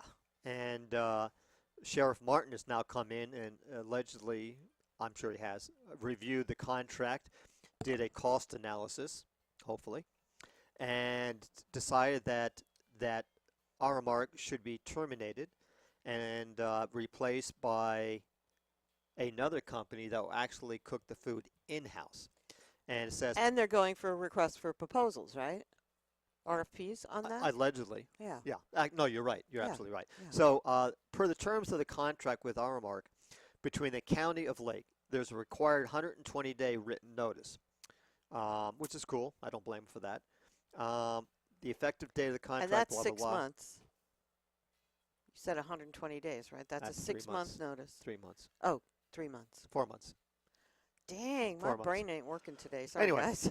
So Three month they 3 month did- notice, 4-month notice. So anyway, One of those months.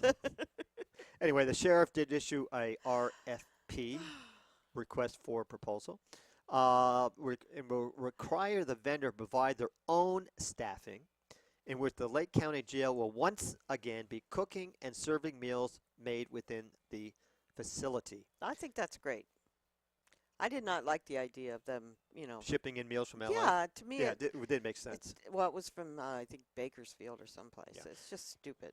Anyway, there is a clause in the contract that the county has to reimburse Aramark for the cost of a thermal oven, which was the way to reheat the packaged meals. So, but we have to buy them out for that. Which is 10 grand. And then the costs are unknown at this time and will need to be negotiated prior to the close of this contract. They also need to spend $110,000 to upgrade their kitchen. So here comes the cost effectiveness. Whoa, $110,000 to up. Who said? Brian Martin. Oh my God, are you serious? He's an accountant all of a sudden. Oh my God, and he's an expert on kitchens too, I see. Well, hopefully he got. Who spends Hang $100,000 on a kitchen that's already existing? Well, let me explain. They need new convection ovens. They need a new so steamer. that's $200-300 each. Oh no way, Convection Jose. oven? Commercial? Oh, No. commercial? No. 1,000. All right, $1,500. Probably about each. $3,000 in convection ovens. All A right. steamer would be another 1,000. Dishwasher, ice machine. That's another 3,000-4,000. Food trays. So we're talking about maybe That's 25,000. not $100,000 worth of There's stuff. probably more stuff than that meets the eye. There So better be so some anyway. kind of accountability there. $110,000 in improvements. Another 10 grand odd to buy out the contract. So we got 125,000 outlay, and hopefully we'll look at the RFP, find out what bids have come in, because again they have staffing they have to put in, they have to replace, and then they have to get the food, hopefully at a lesser cost in-house. So it'll be interesting to see what the analogy, sorry folks, what the analysis Analysis. will be comparing to current versus potential. So I think I'll send an email to Mr. Martin too. I think so. I think we find need out. to get some more information on this because I don't see how an existing kitchen should cost us over $100,000 to Right. just to And upgrade. just so you know, folks, the Board Bullshit. of Supervisors approved Sheriff Rivero's contract on this. He Yes, just didn't do it with on no his own. questions. So anyway, so we'll give you an update on that because I'm not against that. But here's the other thing: is that Well, I why think the costs are does too high. the new provider, whomever that may be, why do they have to provide the staff? We have inmates who know how to dish food out. We have inmates who know how to put food into a convection oven. They're not making spaghetti sauce from scratch, folks. They're not making eggs Benedict. And it's not that hard. They to don't make have smoked spaghetti salmon with sauce. all the other right. things. So they could use the labor force within the jail system, those who are minimum security risk, to go out and do a lot of this labor at 50 cents an hour. That's what they get paid. Though in Arizona, they start at 15 cents an hour.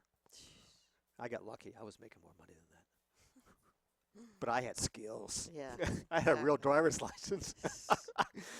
Folks, you know what? Most people in prison don't have driver's licenses. It was Anyway. lucky that you did. Yes. Anyway, so the analysis is going to be interesting.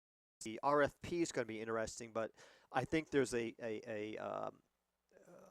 part where I think they need to also explore allowing the inmates to do most of the cooking, and then have the contractor provide oversight, like a manager on duty during the meals, Right. who then coordinates the inmates on what they're supposed to do. So, and again, in these type of kitchens, folks, there are no sharp knives. No. There are no sharp blades. Why not? Inmates cooking.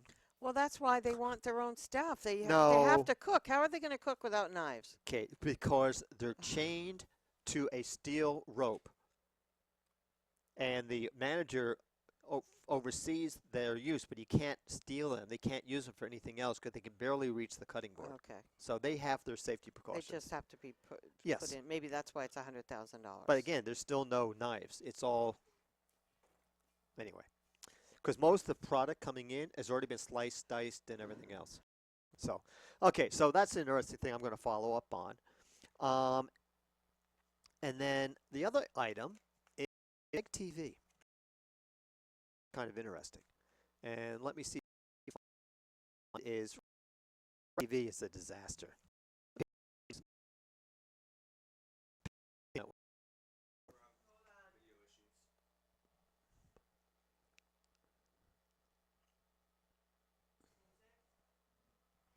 Well, why don't we? Well, it's too early to take a break. Did you get a cable in? Make sure all the cables are plugged in, please. Cables over there. Switch it. There Here you we go. go. Saying about that small question.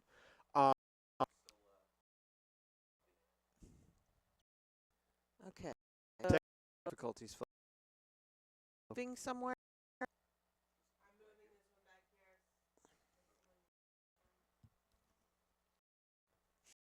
I'll put some music on.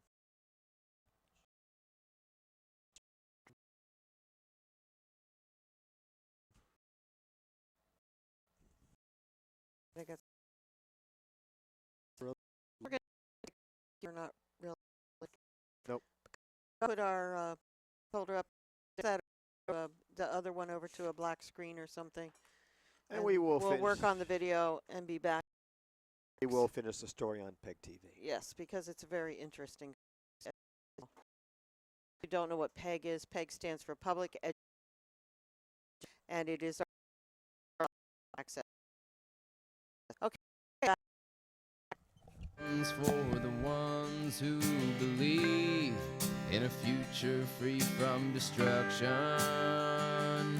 and violence. For the preachers and the peaceniks who believe what they say about doing things Jesus and Gandhi's way.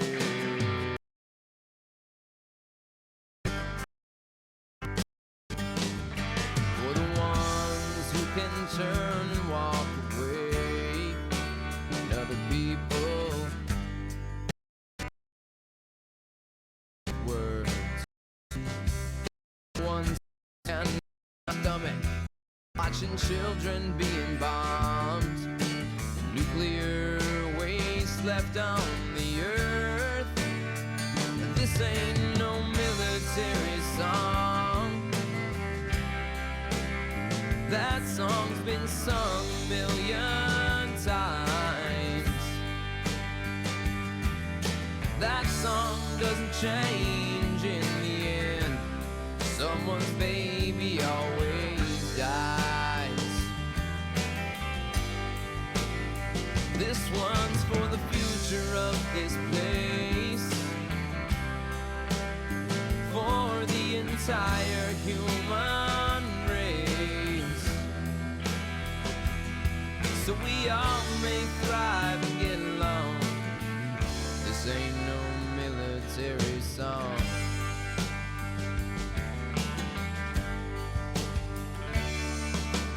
This one's for the ones who lost a baby, whose baby's been before.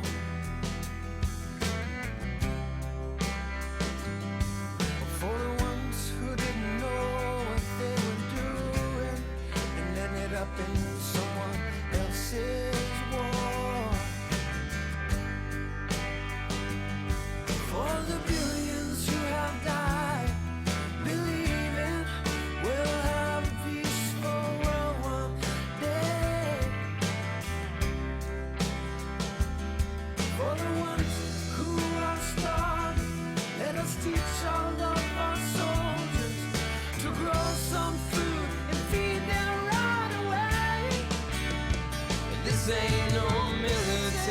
song. That song's been sung a million times. That song doesn't change in the end. Someone's baby always dies. This one's for the future of this place, for the entire human race, so we all may thrive and get along. This ain't no military song.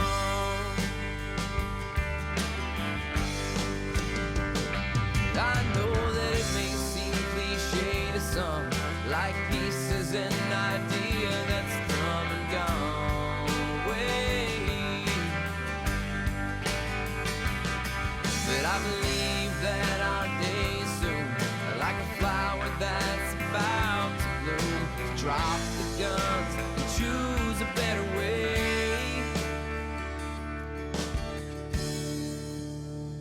This ain't no military song. That song's been sung a billion times. This song's a little different. It can change in a moment on a dime. Yeah, this ain't no military song. That song's been sung a million times. That song doesn't change in the end. Someone's baby always dies. This one's for the future of this place, for the entire human race, so we all may thrive and get along. This ain't no military song.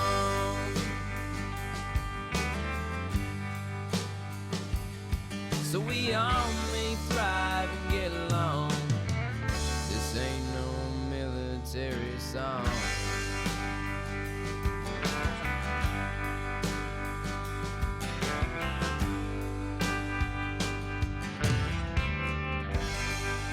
This ain't no military song, you know, human and the human revolution. And my husband was talking earlier about the fears that he has. There we we go. are.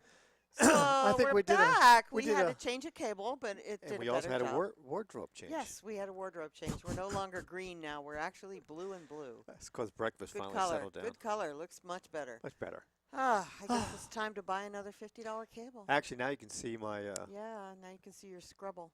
Yeah, I have no client appointments today, folks. That's kind of why. But when you're on the air, that's no excuse. Have some respect for your viewers. Do you think they want to see you like that? They don't care about my looks. They care about the information, my Honey, attitudes. they care about your looks. Trust Anyone me. out listening there doesn't like the way way I look, you can call in and complain. It'll go on deaf ears for me, but that's okay. So anyway, yesterday there was a Couple of days ago. discussion. No, yesterday. Oh, yesterday? Okay. Discussion regarding PEG TV. Yes. And at the meeting. right, and PEG TV basically was run out of Clear Lake. It was only Clear Lake input, Lake County, and the city of Lakeport didn't really care about anything. Now all of a sudden, there's a formal agreement between the county of Lake, the city of Lakeport, and the city of Clear Lake. And basically this is defining their cooperation together and some of the management duties. So I need to go through this for those of you who are familiar with the way PEG has been operated and is currently operating. The board is going to consist of one supervisor, director who's appointed by supervisors, one from city of Clear Lake, one from the city of Lakeport, and two members of the general public who will be appointed by the majority of the directors. So if you're not their friends, you'll never get on. That's exactly correct.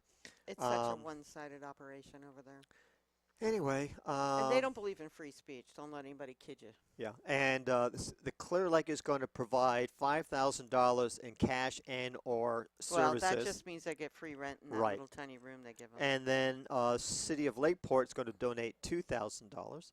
The county is donating $5,000 plus the 1% fee collected pursuant to section blah blah Which blah. is already being paid by MediaCom, and no one's claiming that Right. they've received it. And it's strictly for capital purchases only. And what that means, folks, it cannot be used for payroll, cannot be used for utilities, it cannot be used for rent, it cannot be used for operating expenses. It's strictly used for the purchase of equipment, furniture, fixtures, and vehicles. So it'd be interesting how they spend that money. But again, it's just strictly for purchases of equipment, not for anything else. Right. Now, the responsibilities of the manager. Yeah. To help seek underwriting, meaning advertising, though they use the word underwriting. Reporting annually to the governing bodies of the political entities. Annually? Yep. Once a year? Yep. Okay. Lead agency, yeah, fiscal operation, you have 15, 8, and 2. Capital budget we just talked about. Fiscal records. Due performance. I'm looking for something here, folks. I apologize. And I might not be able to farm it because I never can find anything I want to look for. Nope, it's the very beginning. Anyway, they've defined the manager's responsibility.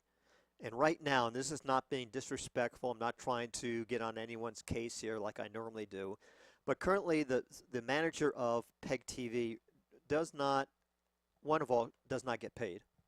So whatever she provides is better than nothing. Number two, she doesn't have the education or the experience in being a true station manager. Again, I don't think they're going to keep her, honey. I just think she's interim until they hire a person who is trained that's fine. to do what they want to Then they do. need to bring a lot of money in There's to pay no this way person. they can keep that person because she is just useless, and she's done a horrible job with the TV station, and it has not gotten better since she took over. So I don't see if anybody in their right mind keeping that person. Okay, the question is, where are they going to get the money to pay for? Because they got $7,000 a year that'll come in from the county, so they can give Actually, it's 15. I misread it. so The what is it? county is bringing 15 I grand thought a you year. said 2,000 for Lakeport. 2,000 for Lakeport. Okay. So they got $17,000 coming in from those two right. agencies. So And that has to that's a part-time salary. okay. So they have no money left over for office supplies, computer supplies, Well, cables. can't the other money take care of that? The 1%? No, that cannot be used. Capital? No, I'm talking about repairs and maintenance. That wouldn't be No, covered by that absolutely money? not. This is strictly for the purchase of Well, equipment. then they better get themselves some advertising. That's all. That's or what I'm some getting. sponsors. So I don't think they can bring a manager in that fast. The manager has responsibility for putting a capital budget together, for putting an operating a budget together, for submitting and explaining the budget. He is responsible for generating underwriting income. She has to provide quarterly reports to the directors. So this is not a job for a volunteer. It's not a job for someone who doesn't have any background in economics or accounting or financial reporting. This is also a job for someone who understands marketing, going out into the workforce, talking to different businesses here to generate underwriting revenues. And it's not that easy. We know that from KPFC. They tried to hire a part-time person to do marketing, and that was a complete flop. So we have a hard time getting people to underwrite on our magazine and stuff. There's not a lot of money in this. So, you got to be realistic. And I'm glad the three agencies are cooperating. It should have been done from the day one instead of fighting over money that the county was trying to do. But it'd be interesting to see how the PEG board does progress from here because they have not had a very good reputation in the past. And I think PEG can be a very important part of our community. And so far, waking up in the morning and watching movies from 1920, being a little facetious, does not conducive to good programming. So it'll be interesting to see on that. Last note I have and we have about 10-15 minutes before. And Matt is here. He just hasn't got the idea which door to come in. So, Okay. Heidi, if you wouldn't mind just opening the door for him. Oh, you're in? Okay, great. Okay, before we get on So to we've got another 6 minutes before he comes on. But I okay, did want to talk about this flyer. quickly. Okay, James French Studios. This is a new studio that's opened up on Cobb on Golf Road. They have an exhibition and grand opening being held on November 28th from 1 to 4 p.m. And they have an exhibition that will be running from November 28th to February 28th, featuring artists that include Goya, Whistler, Daumier, Lalande, Elmanet, Imane, Gavarni, Legros, Raleigh, Solis, Bell, Lux, Sloan, Posada, French, which is him, Hunter, Klinger, Knopf, and E. Kirschner, and much more. Some unbelievable artists. These are classic top name artists that are being in this art show. It's called Works of Art from the 16th through the 21st century. It's an exhibition that will be held at 16400 Golf Road in Cobb. That's running from November 28th to February 28th, with the grand opening being held at 1 to 4 p.m. And on Thursdays, Thursday through Sunday, their hours are 11 a.m. to 5 p.m. And you can call 703-8863 and contact Mr. French directly at that number, and he'll be happy to give you more information. These artworks also are for sale. So if you want to have a top name artist in your art collection, this is the great place. He's also an art conservator. So if you have pieces of art that need to be renovated or cleaned or anything like that, he also does old books. So we're definitely going to be talking to him. I think that's where all my extra money is going to start going to get my books all put back together, because we've got some great antique book collections, but they're falling apart and really need some help. So that is going to be really cool. That's November 28th up on Golf Road in Cobb. Yes. Golf Road. Nice to see a new business opening on It Cobb. is. I think that's a very good You think sign. that's near the golf course? Yeah. That was one of my cat areas that I was That's- feeding cats Yes. during the fire. Yeah. My wife speaks cat, by the way. So if Meow. anyone needs any translation from your kitties, I am the cat whisperer. yes. Okay, I was going to talk about this, but I'll wait till next show. Well, we have 3 minutes. Okay, I have one item. The item I have, and goes back to Tony being hired, is that there was an article in the Record B yesterday. At least it was on the website. That's because I don't subscribe We should, actually. to the Record B. It's okay. But there was an article there by staff, and I know who probably wrote it, but that's okay. And it was regarding the increased traffic to wine tasting rooms and overnight stays. And that's cool. I'm really glad that someone's paying attention to that. I'm really glad that there's, quote, an increase in traffic from outside the county to go to the wine tasting rooms. I'm glad that hotel, motel rooms are increasing in visitation. But what kind of bothered me about the article, I'll use the word, it was a fluff piece. Is that right? Mm-hmm. Okay, it was fluff, guys. And it was almost like marketing or the chamber wrote the article on behalf of the Record B, and maybe that's why it says staff reporter, not normal reporters who write for them, because there was no statistics. It was not like saying, well, the following wineries reported the statistics saying that over the course of the last X number of days, they had X number of people versus last year at the same time they had X number. There was nothing like that. There was nothing state that based on the reporting of the following hotels or 8 or 10 or 15 or 20 motels in the county, they had overnight stays increased by X percent. It was nothing like that. It was strictly, tasting rooms have increased their visitation. Oh, we have more overnight stays. When you make an article like that, you got to have some facts behind it. Otherwise, people are like, yeah, whatever. At least people like me. So that's my last comment, and we have 1.5 minutes left. I was going to talk about this, so I'll wait till next week. There's the new California Medical Marijuana Regulation and Safety Act, MMRSA, and there's been a lot of misconception on, I'm sorry? Yes. Okay, I used the right term. Mm-hmm. Okay, misconception on what this act is and what are the dates for implementing the parts of the act. I'm going to go through this next week in detail. So those who participate in the cannabis industry legitimately can understand what direction they're going. And I've had several clients call me asking about some of this stuff. And the one I'm going to make very clear is that fact that those who have mutual benefit corporations, which is what one of the entities that are allowed under the current Marijuana Act that you're allowed to operate under. And one of the keys is that you're not allowed to make a profit, period, end of discussion. If you have profit, it has to be minimal enough where you can say it's for retained earnings to continue operation. You cannot make a profit. However, as of January 1st, 2016, you are now allowed to make a profit if you're legally involved in the industry. So for those of you who have mutual benefit corporations that are not clients of mine, I'm willing to convert them. There's a proper way of converting them from an IRS point of view and also from a state point of view to make them a for-profit company without having to reorganize your company. So you are allowed to make a for-profit. So if you ever get stopped by law enforcement, they ask you how much money you're making, you can basically tell them none of your business, because you're now legally allowed to make a profit. If I got stopped and they said, how much money you make out of your accounting practice, I'd just tell them, none of your goddamn business. Are you the IRS?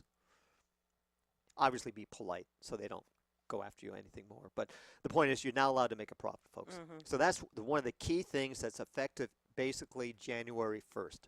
Everything else is implemented over the next couple of years, and that's what we'll get into next Yeah, thing. I think we should go through the whole thing next week. Right. And as my really wife's do some looking for details. music, I'm already loaded. no comment.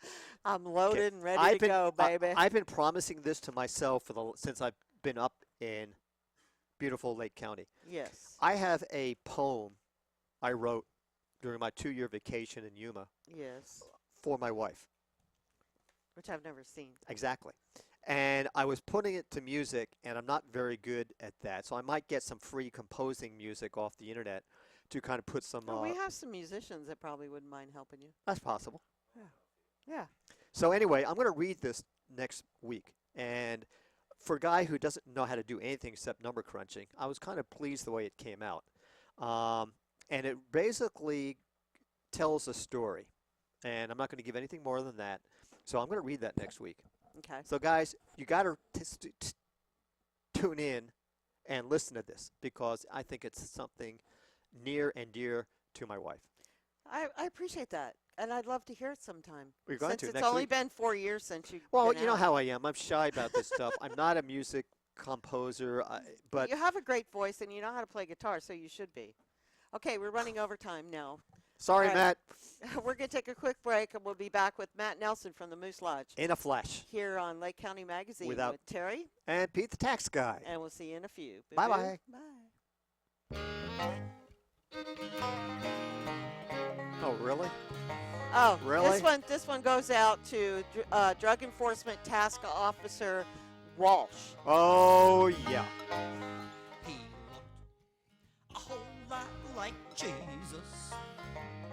He looked just like the Lord. Long hair on his head, his neck it was red, and he was driving an old beat up Ford. His tailgate was covered with stickers. Love your mother and blow up a dam. Make love, not war. Don't drill oil offshore and get livestock off our public land. He was smoking a Humboldt hooter. Oh Lord, it tasted divine. So I asked him what gives. He just said, hey, Duke lives. And Ed Abbey was a good friend of mine. And he looked a whole lot like Jesus.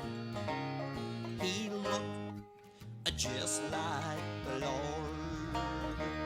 A long hair on his head, his neck it was red, and he was driving an old beat up Ford. He had a green fist his t-shirt, a monkey wrench pierced in his ear. He spoke of the trees and he cursed corporate sleaze while he guzzled a six-pack of beer. So as we entered the national forest, I wondered what we's gonna do. He said, I'm a-goin' monkey wrenching at the Round River Rendezvous. And I remember that night by the campfire light, Judy Barry was fiddling so fine. When he mumbled to me, let's go spike a tree and cut down some power lines.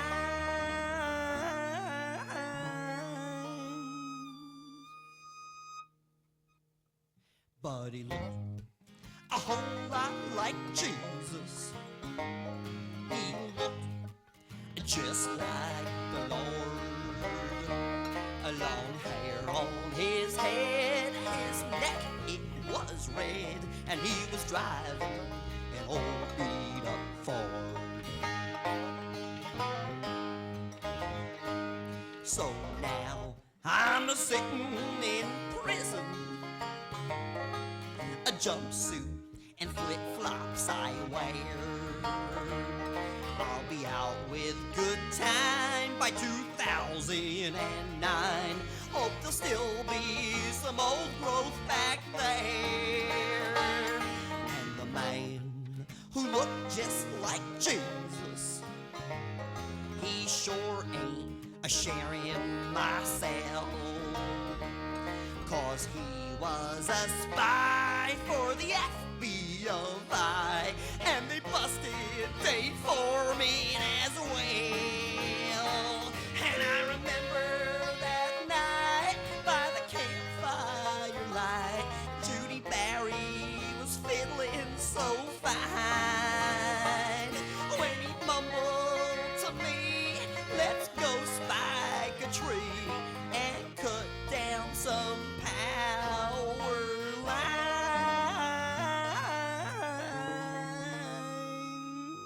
lines. But he looked a whole lot like Jesus. He looked just like the Lord. Long hair on his head, his neck, it was red. I saw it. It was. And he was driving an old beat-up Ford. J. Man.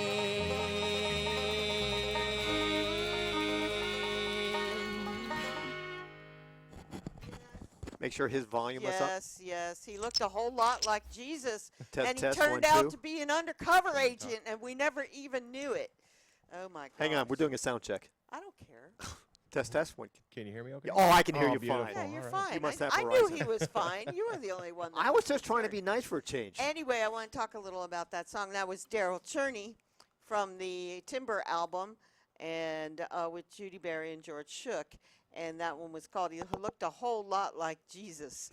And that, as I said, went out to our favorite DEA task force officer Walsh, who He's your best friend, isn't was actually not responsible for the latest incident with Phil Murphy in the arrest of Phil for he? Yeah. his legal measure and grow after it came on the heels 24 hours after writing a critical story about the Valley Fire. He's arrested for pot. Do you think we should move Matt down a little Yeah, bit? why don't you slide a little more scoot? this way, come in a little closer, and we can bring the camera shot There you go. in That a way little you're more closer, part of the too. family. All right, thank you. Yeah. Yeah, there you Appreciate go. that. We have one camera not working because we need a little box. What's it, a converter Yeah, box? to convert the signal for the machine that we use that broadcasts. So Yeah. if you turn around, you can actually see the shop. Nice. There you go. Cool. I hate looking myself on the camera. Me too. So welcome, Matt. Thank, Thank you you so very much much. for joining us. Thank you, Terry. Pete. Matt is the new administrator now at the Moose Lodge. Yes, effective last night. Oh, fantastic. yeah. Well, I have an announcement that you posted on your Facebook page. I'm going to read for everybody, so everything's out on the table, and then we can take it from there. Absolutely. And it's off his Facebook page under Matt Nelson. It says, "Good morning, everyone. Yesterday, November 17th, at approximately 1700 hours, I, along with Regional District Manager from Moose International, Kurt Wermeister, accompanied by senior elder past board members, following a very lengthy investigation led by myself, Mr. Wermeister, and many others who are members as well as officers of the Moose Lodge 2284 in Clear Lake Oaks, California, arrived on property and held an emergency meeting. Following the investigation of numerous complaints and questions concerning written documents that I've been asked to compile, the following actions were executed. Due to any possible slandering laws, I will keep names anonymous. However, a few members, a couple of which that held office, were removed from those positions, and membership suspended until a determination from an international on whether or not these people will ever be allowed back in has been made. I have called for a full audit of everything for the past year and will continue to do internal audits as I now hold the position as administrator until the elections in April 2016. I listened to the concerns. I witnessed some behaviors that were unsettling and unbecoming a Moose member or anyone that I would choose to affiliate with. This was a decision that was made as a general consensus from the membership as well as the General Governor's Office, Moose International. I want to make it clear that I did not work solely as the Lodge works as a team. I can assure you that the new appointed officers, along with myself, are going through the entire property to preserve the beauty and the pride of that location at 15900 East Highway 20 in Clear Lake Oaks, California. I also can assure you that during the next emergency, which the Lodge is utilized as an evacuation center, there'll be no questions because everything is going to be run with a chain of command that is specific, precise, and accurate and honest at all costs. And FEMA IC training will be required, as I have held certs since 2007. Now, is that like the emergency management training? Correct. Okay. Yes. It's going to take a couple weeks, and I'm getting bids from professional cleaners for inside and outside of the property in order to sterilize and make it aesthetically pleasing to the eye. The Moose International, along with Lodge 2284, as well as the membership of the Board of Officers, including myself, will not tolerate mischief, dishonesty, or disrespect. The Moose is designed to be a safe haven for members and for community to join as family and a membership, and we welcome those to take pride in honesty and enjoy each other's company in a wonderful environment. When I heard numerous concerns and complaints, I take it to heart, and I take it very seriously, as does the membership and Moose International. I would like to thank all of you for the outstanding support and the love. We love you back. Tonight is Wimpy Burger Wednesday with karaoke by Grand Illusions from 5 to 9 p.m. Come on down and enjoy an evening with us. Families are welcome. You're going to love that. Thank you, Matt. Oh, yeah. I had We to got plug- to do a wimpy veggie burger. Well, that's true. I can work on that. I had to plug Dave in there. He's been a Yeah, heck of man. a supporter as well. That's you know. awesome. Well, very good. I'm very glad to hear this because I know there has been a heck of a lot of discussion about the situation at the Moose.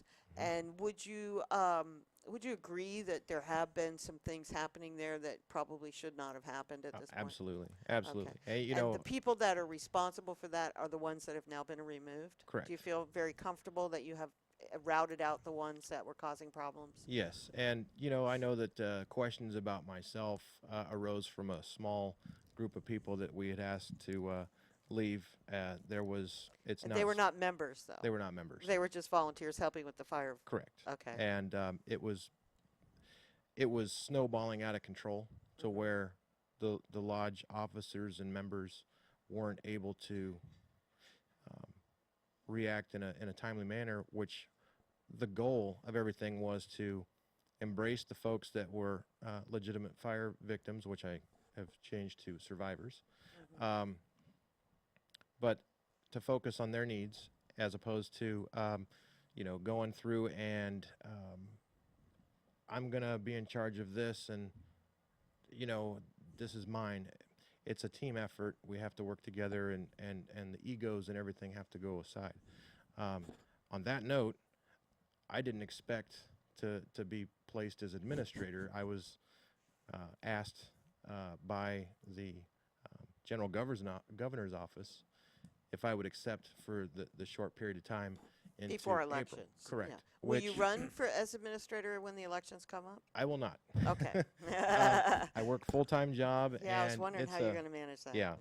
And it's understood right now that, I have to still do the bank deposits and whatnot, but I've made it to where the adjustment's been made that I will have 2 other people verify everything. So it's all on the table. It's always going to be open.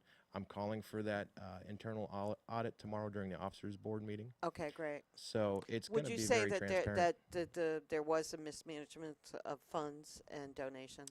Yeah, I can't go too far I into know, I detail. don't Nor do want I you to do expect you to. anything, Yeah, but just so there is some yes. clarity that you have investigated it, you've gotten to the root of the problem, there was some mismanagement, and you know that there was, so that's being taken care of now, and the Correct. new administration will make certain that that doesn't happen again. Absolutely. And the Fantastic. the folks that stood up to the plate to help get us through the elections are past governors, junior governors, administrators that have been enjoying their retirement, and now they're like, sure, because it's for the better of the lodge and the future to get us back to where we need to Yeah, be. everybody's got to pitch in right now. Absolutely. Now, those people that were asked to leave that were not members, they're pretty well-known members of the community, and they're probably one of the biggest voices about what's been going on over there.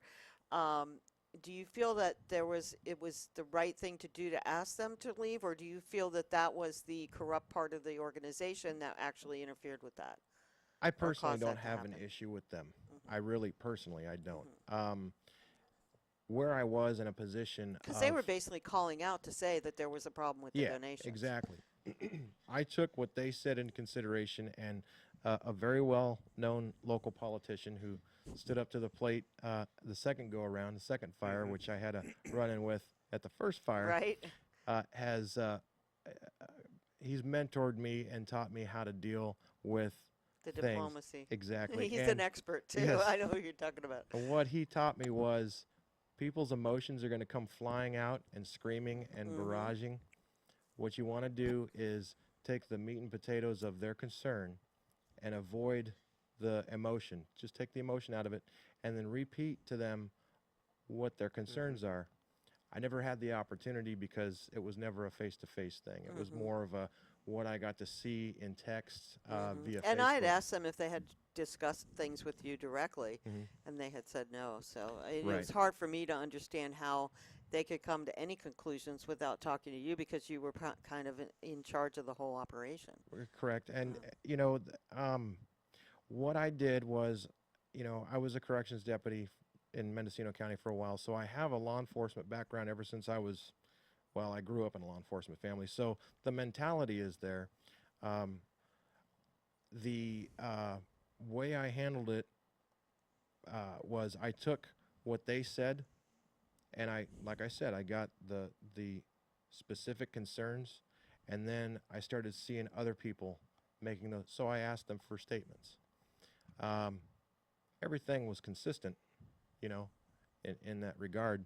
And then, of course, the fundraiser that I was doing with Jenny Curtis for the Rocky Fire, that was another concern, which Yes. I investigated that as well. Yes. And what and- did you find in that investigation? Well, I found that everything is accounted for, and I Okay. have those documents, and I'm Good. prepared to put those out. You on know, my part of the Facebook as problem, and well. we discussed this, was that there wasn't an actual nonprofit for him to manage those funds. Correct. You and I had spoke And about it that. makes a Yeah. big difference. You Yep. have, and I'm having the same problem now with the animal rescue that we're doing because we're getting donations.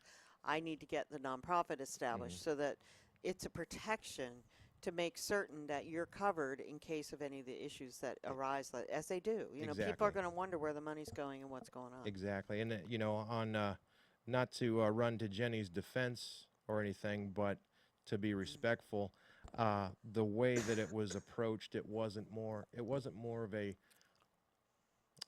professional, hey, can we sit down and go over the books or something? It's It was a form, and I'm not going to It was exaggerate. very accusatory It was from what I saw. Cyberbullying Yeah, is I agree. right there. Been There there, done that. really Yeah. was no reason for that Yeah. kind of reaction without any evidence. Right. So what I did was I backed way off. I didn't get involved because if I got involved, then I couldn't do what I needed to do. And I'm handling that situation. I'm handling the internals at the lodge, doing that very tactfully without stepping on toes and raising eyebrows from the questioned. And then in retro, I was able to get the prior board officers to allow the monies from the fire victims to go to raise food place here in Clear Lake to help out those that were at the Hidden Valley Campground. That way it was going to show that my intentions were to give back to the community, whether they liked it or not, because the community outcry was, hey, we love the Moose Lodge, but we have concerns. Well, let's... Can I ask you a dumb Sure. question? Absolutely. Nothing's dumb. Go ahead. It's coming from me. With the prior board, Mhm. didn't they ask for or receive accountability of finance reports from whomever was responsible? Isn't that one of the responsibilities? It was discussed and never voted upon. It was never, well, let's put it this way. I never saw the financials like I'm going to see tomorrow night. Okay. I knew that some were floating around, but they were all unofficial. I have a meeting with the lady that's currently doing our books right now, coming up. I have a meeting today at 2 o'clock with my new treasurer, who is also the treasurer over at the VFW. Very credible man, and yeah, I think we're going to work really well together. We have someone from a past treasurer and administrator that has stepped up, that is going to groom both of us. He more than I, because Dave is going to run for administrator in April, whereas I'm more of a, I'm not an admin guy. I'm an outside guy. You're a facilitator. Right. So Yeah. I'm going to be running for governor. You make things happen. Yeah. I don't like sitting at desks. No, it's not the know? day-to-day stuff. You're Yeah. you're the make it happen boy. So during the Rocky Fire, there were donations that were made, and then there were some accusations that some of that money was used to pay property taxes on the lodge. Can you verify if that was correct? That's part of the investigation part of I'm, the problem. I'm looking into tomorrow when I Okay, call for so the you'll audit. know when you see that. I will.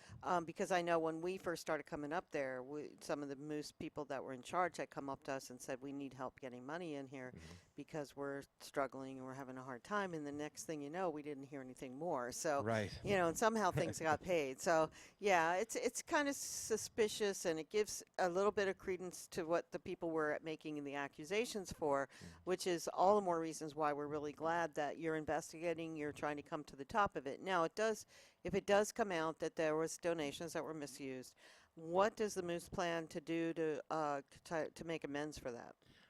At that point, when I do find solid evidence there, that's when I'm going to refer to our regional manager, Kurt Warmeister, and allow him and the general governor's office to pursue and help assist us try to come to a resolution, whether it be legal action or not. I at this point, I Yeah, wouldn't exactly. I know. I mean, it would be good, and it probably would be very hard for your particular lodge to do, but it would be good if there could be a replacement of that money's at least into the donation account, so that money's sitting there for another emergency that Right. will probably develop. Right. So, I mean, through the proceeds from the bar or some other thing, To reimburse, exactly. to try to reimburse that would be really the best ideal situation. Absolutely. We'd love to see that.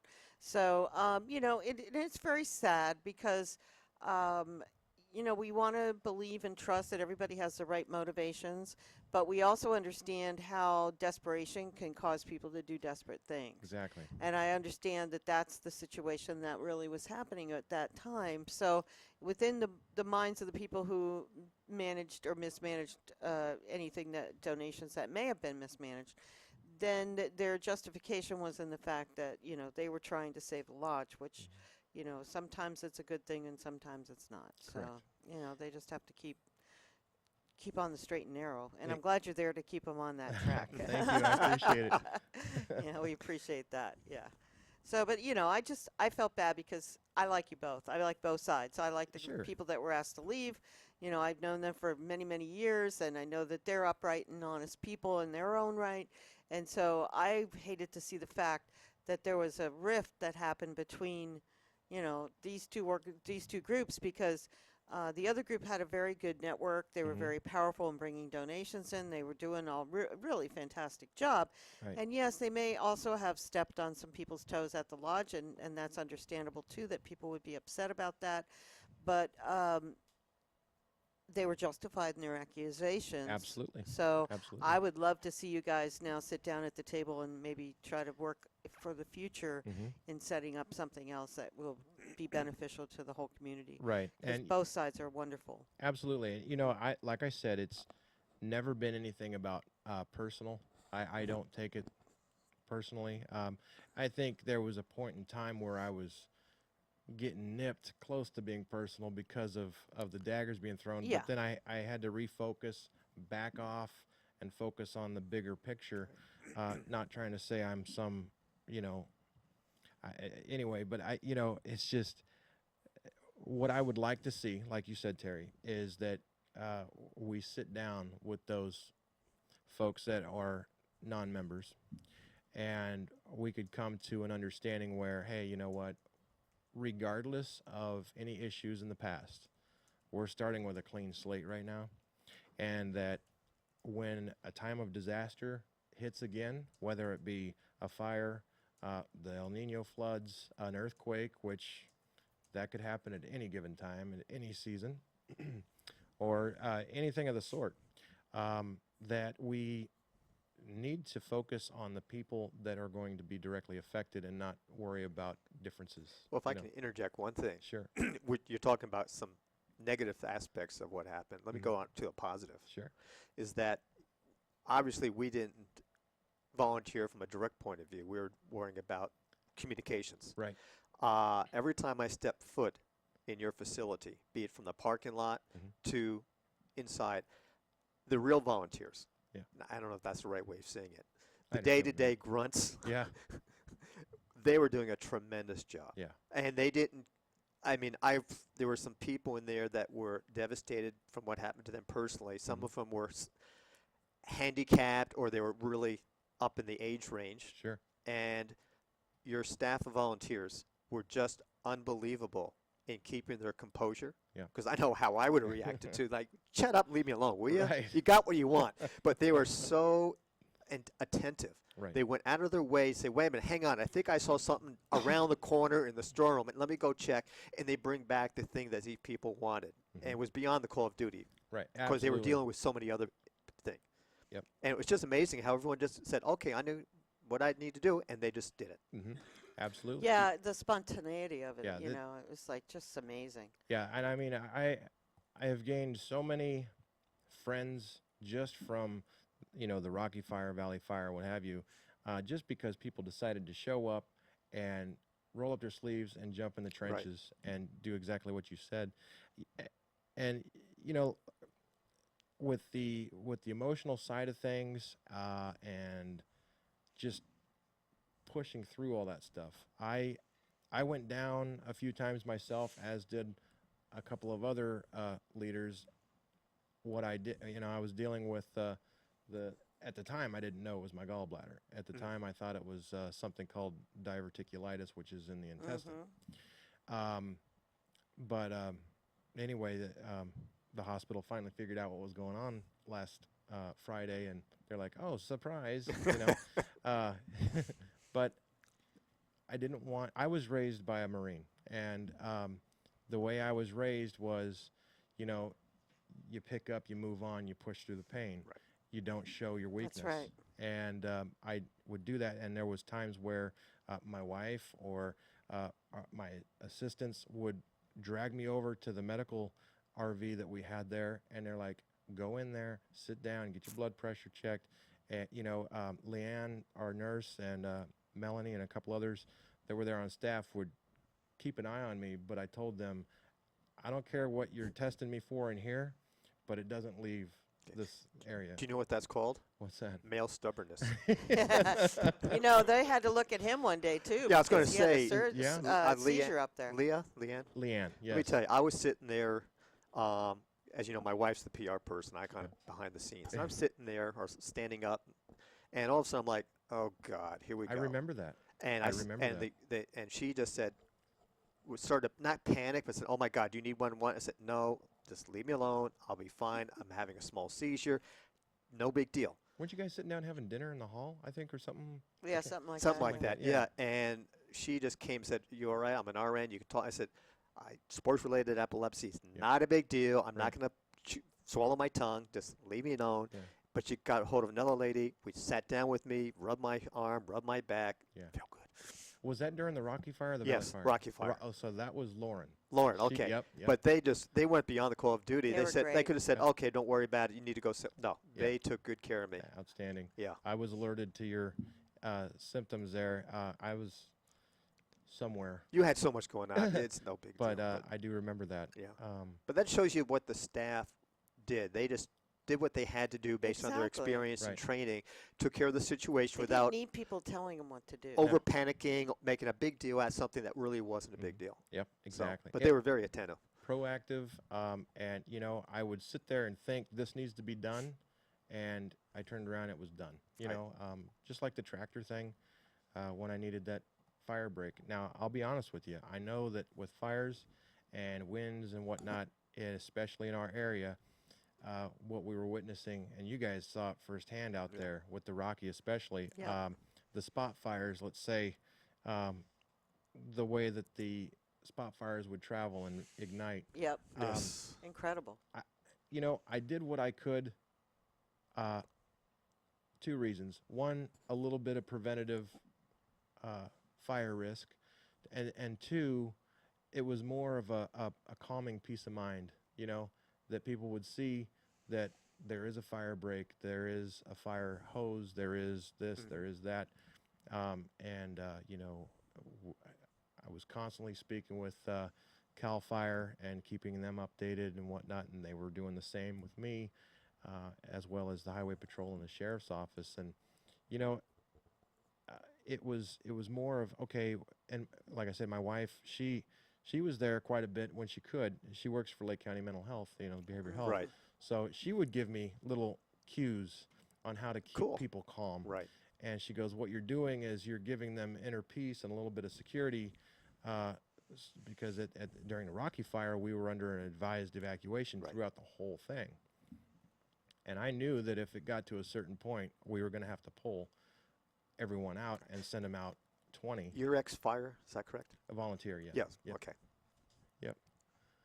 Hmm. So it was not only a busy physical thing, it was a busy mental. I have to suppress my own, issues, but I also have to make sure that everybody else is okay. Right. What I found interesting, and I've went through some disasters like my wife has, but we are never directly affected. Well, I have been. You haven't, but I've been in 3 freaking hurricanes. One of them being Hurricane Andrew. Yeah, but did you lose your home? No, No. but I had to evacuate, and I All right. had to live out of a cooler for 2 weeks, and luckily I had a lot of food stored Well, and fair enough. fed the whole neighborhood, with All no right, anyway, power. and my point is did rescue and everything, so. that She's going to continue. she's going to continue it. Well, I just got to get him to understand. You have been on the sidelines. I've been in it. I've been in it, baby. I'm going to make my comment. At this point, you know that when I was in Australia, I was on my way to, believe it or not, a baseball game. We had 99% American team. We went all throughout the outback to play cricket teams. Okay. And, of course, the typical Aussie versus American. Anyway, but we're on our way, and we're going to a really remote area of the outback. And all of a sudden, we see these flames coming up. And we're like, oh, God, they're far away, though, not to worry about it. Well, the time we parked, grabbed some food, had a few beers at the pub, we were surrounded 100% by fire. Yeah. I mean, That's 100%. it. Yeah. And we looked at ourselves, said, well, if we're going to die, let's have another beer. Yeah. Yeah, typical Aussie, right? Right. So we were sitting at the bar just drinking some middies, and the fire guy came in. I have no idea.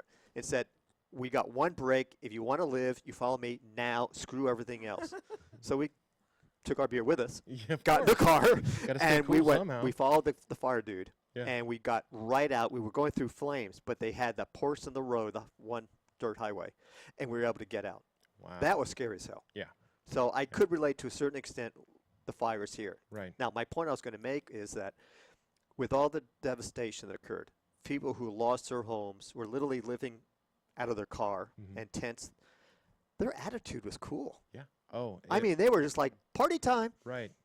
Right. And the Rocky Fire especially, that was more of a relief because many people were able to return back Less home. homes were Yeah, destroyed. right. Yeah. Exactly. And but there was a time prior to Cal Fire giving us the OK flag that I couldn't get from one side of the lodge to the other without, hey Matt, have you heard anything? Hey Matt, have Right. you heard anything? I was thinking about getting a little string and a sign saying I haven't called Cal Fire yet.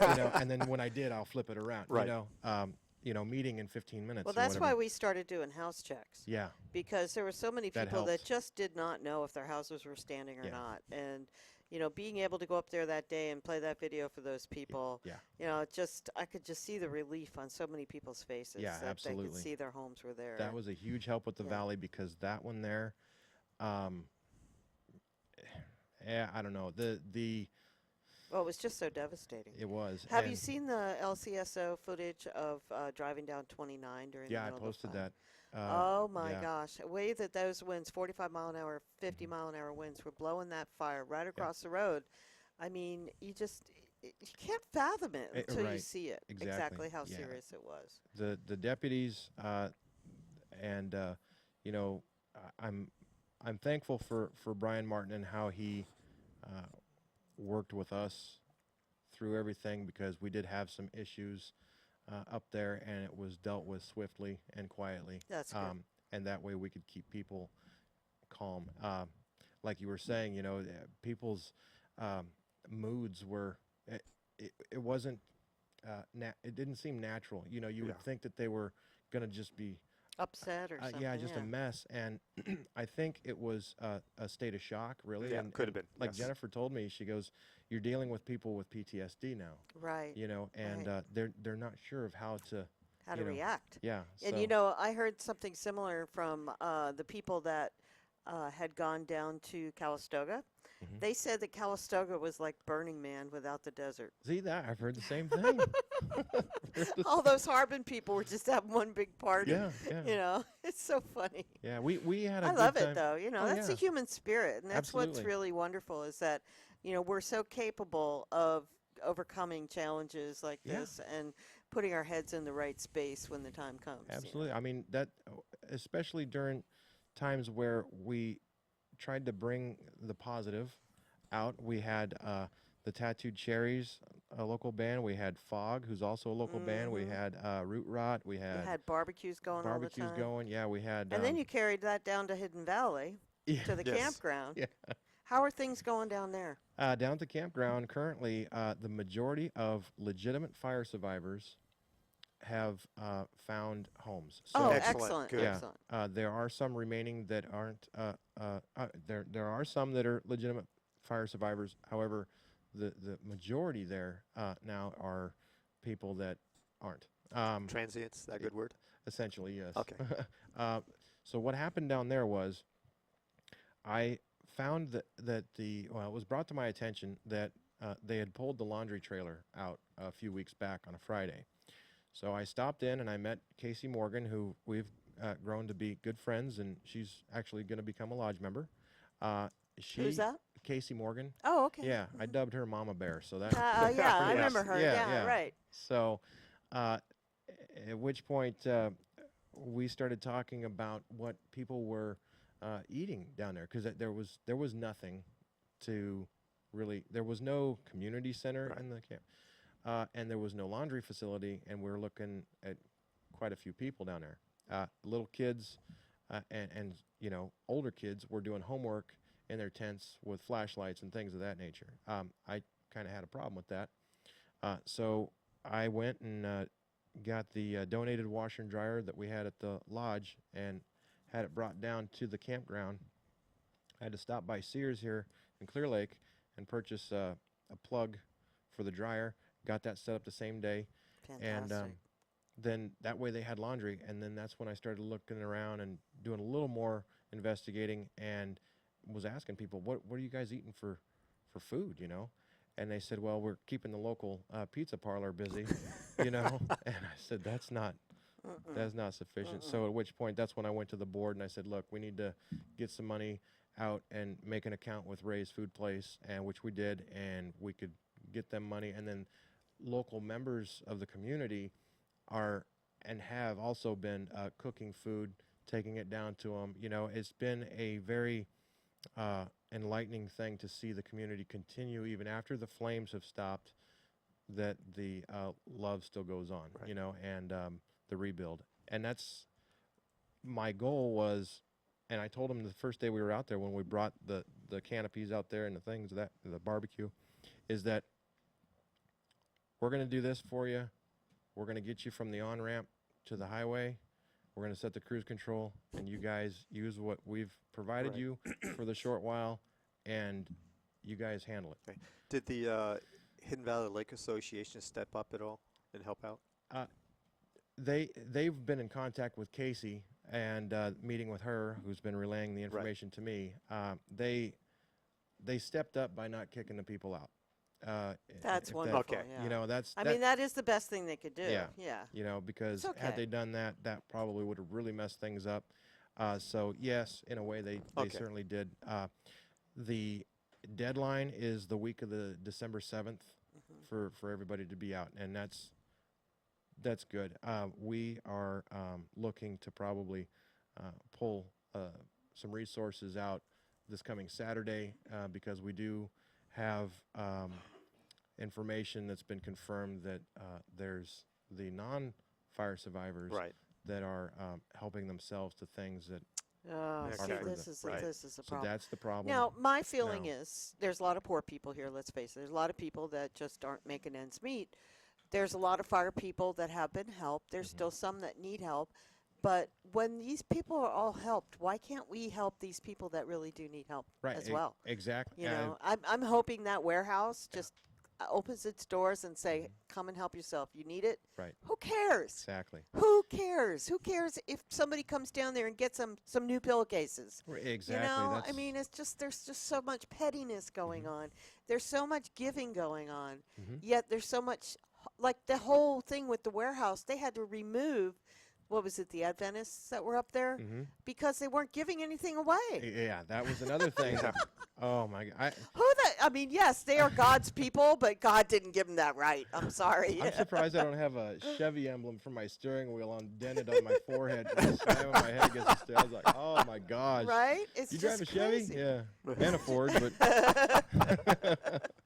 But, yeah, it's just yeah. crazy. I mean, a lot of this stuff absolutely made no sense. Now, the good news is because of all this, we're learning how to manage our emergencies better. Yeah. We're building teams that know what they're doing. We know who to put in charge in the future. Right. You know, and we know that the Red Cross is useless. All right. She said that. As Pete and- tiptoes out. No, I agree with you. I'm just trying to. Yeah, he's the diplomat. No, I'm not. I don't give a hoot, you know. I think if But- the Red Cross were to stick around and be more active. But they don't. And, yeah, and let's yeah. face it, the majority of their donations goes to salaries and administration, and a very, very wrong Yeah. situation.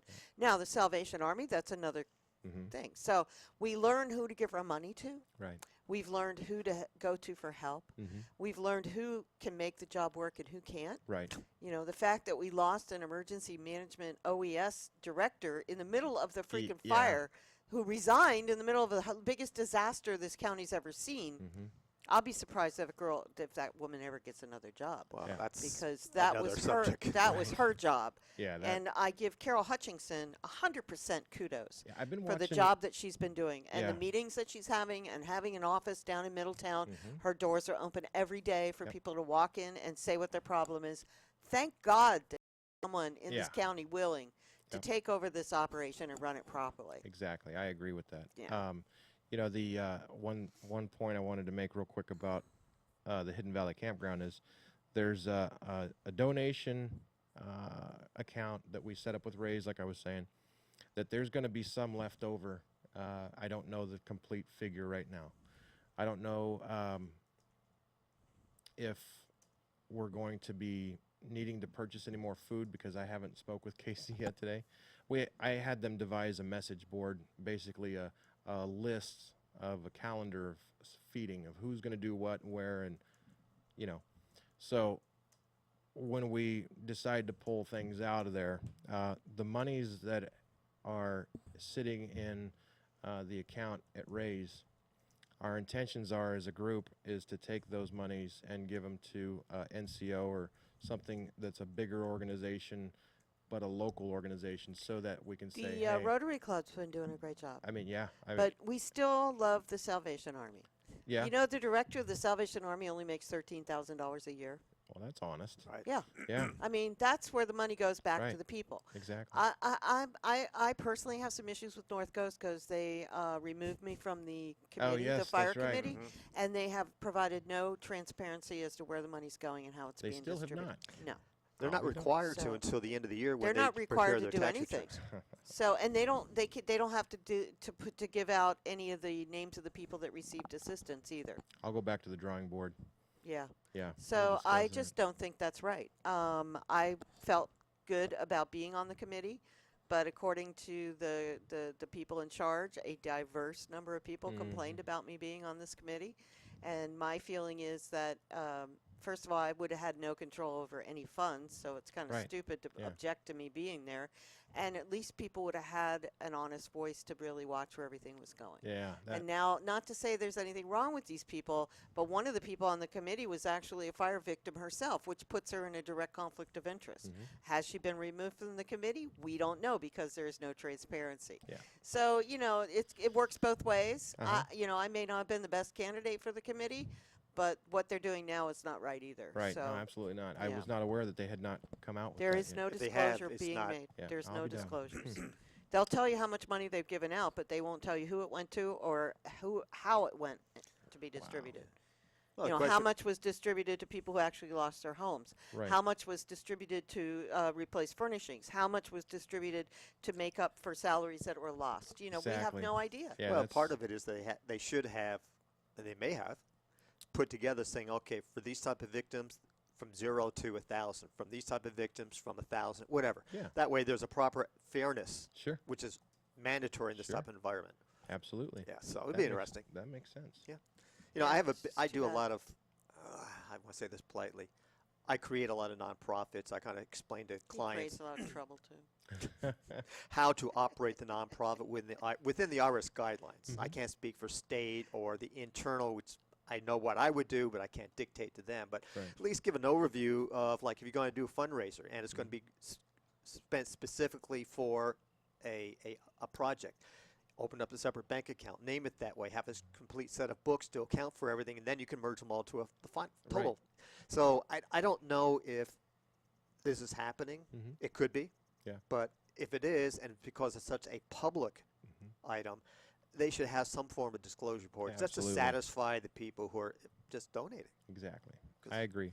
So I anyway, agree. On some good news, the state of Virginia has put an end to this for veterans in Is the that right? entire state. Outstanding. Yes, this is huge, and I think every state needs to really take a lesson from this particular situation. I'm going to try to give you just an overview, but it says Virginia, the entire state of Virginia, has announced that it has eliminated veteran homelessness completely. Under the program guidelines, that means that no veteran who wants to be off the streets remains without shelter, and that sufficient resources are in place to handle any issues of veteran homelessness for 3 months into the future. So they give them a place to live plus pay their bills for 3 That's months. great. And most guys get a pension of some kind or have some Sure. kind of financial thing, so they can't afford to pay their rent once they get in a place. Mm-hmm. Connecticut also had announced something like that, but Virginia was really the first one to completely do it. And I know in Utah they've also done a similar program. So my question is, what the heck is wrong with California? Why can't we Right. make this? So Well, you my know, question to that is part of that that's should be, wonderful. for better choice of words, job placement. Go Yeah. out to the community, see what jobs are available. I don't care if, I hate to say it, if they're just dishwashers in a restaurant to possibly people who used to have a background who said screw life Right. or made Well, their a lot of catastrophe people occur. that are homeless like being homeless. Yeah, that's, There's a certain That's- hobo lifestyle that appeals to people. I've learned that in the And- last few months. Yeah, they don't want to You go know? home, right? When Right, you try to get them exactly. out of It's the like, campground. you can lead a horse No, to water, no, but you they can't like it. stick Yeah. their head in the water and drink So it. this you is know? a problem that it relates back to mental health. Yeah. It relates back to PTSD. It relates back to a lot of issues that people just don't want the responsibility of paying for rent. It's much easier to take a free handout meal than it is to go out and work for your dinner. Right. And some people just don't want to work for their dinner. Mhm. But that's why there needs to be a comprehensive plan that can then provide for these people. And I think that's where I'd like to see if we get involved in doing some kind of nonprofit. When there's no emergencies, Right. I'd like to see the focus of it be in helping these people get into tiny houses or Absolutely. have some, like build a tiny home community or something where we can have a transitional housing program for people to help them get on their feet and tell Right. them if you want to be homeless, then you have to have a home or you have to leave. Right, exactly. And You that's can't sleep out here. exactly what I was going to say is that we would have to screen very thoroughly of those who want to help better themselves and their children. They have to stop thinking about whatever they've been thinking about and think about And the drugs and yeah, all that. exactly. You know. And I mean, it goes back to one of my favorite quotes that John Kennedy said. Don't ask what your country can do for you, but Exactly. what you can do for your country. And you know what? If you show that initiative and you're disciplined and you're trying, I'll be more than happy to help That's you. the key, You know, is that's- trying. Yep. You have to show. And Yep. you know what? In my time, I have dealt with a lot of people who have been struggling and tried to give them a hand up. And it almost invariably turns around where I get screwed in one way or another. Yep. Most recently, the guy who was working for us here as a tech, we sold him our car, and he made one payment on it, told us that he had comprehensive insurance, and then rolled the car with no insurance. So yeah, the Totally that's- car's destroyed. totaled. We have Wow. and he has no way to pay. Oh. So, this is like just unbelievable. That you have to deal with the people when you try to help them. This is what Yeah. you get back. Yeah. So it's just very sad, and I'm very sorry that people have to take advantage that way of other people.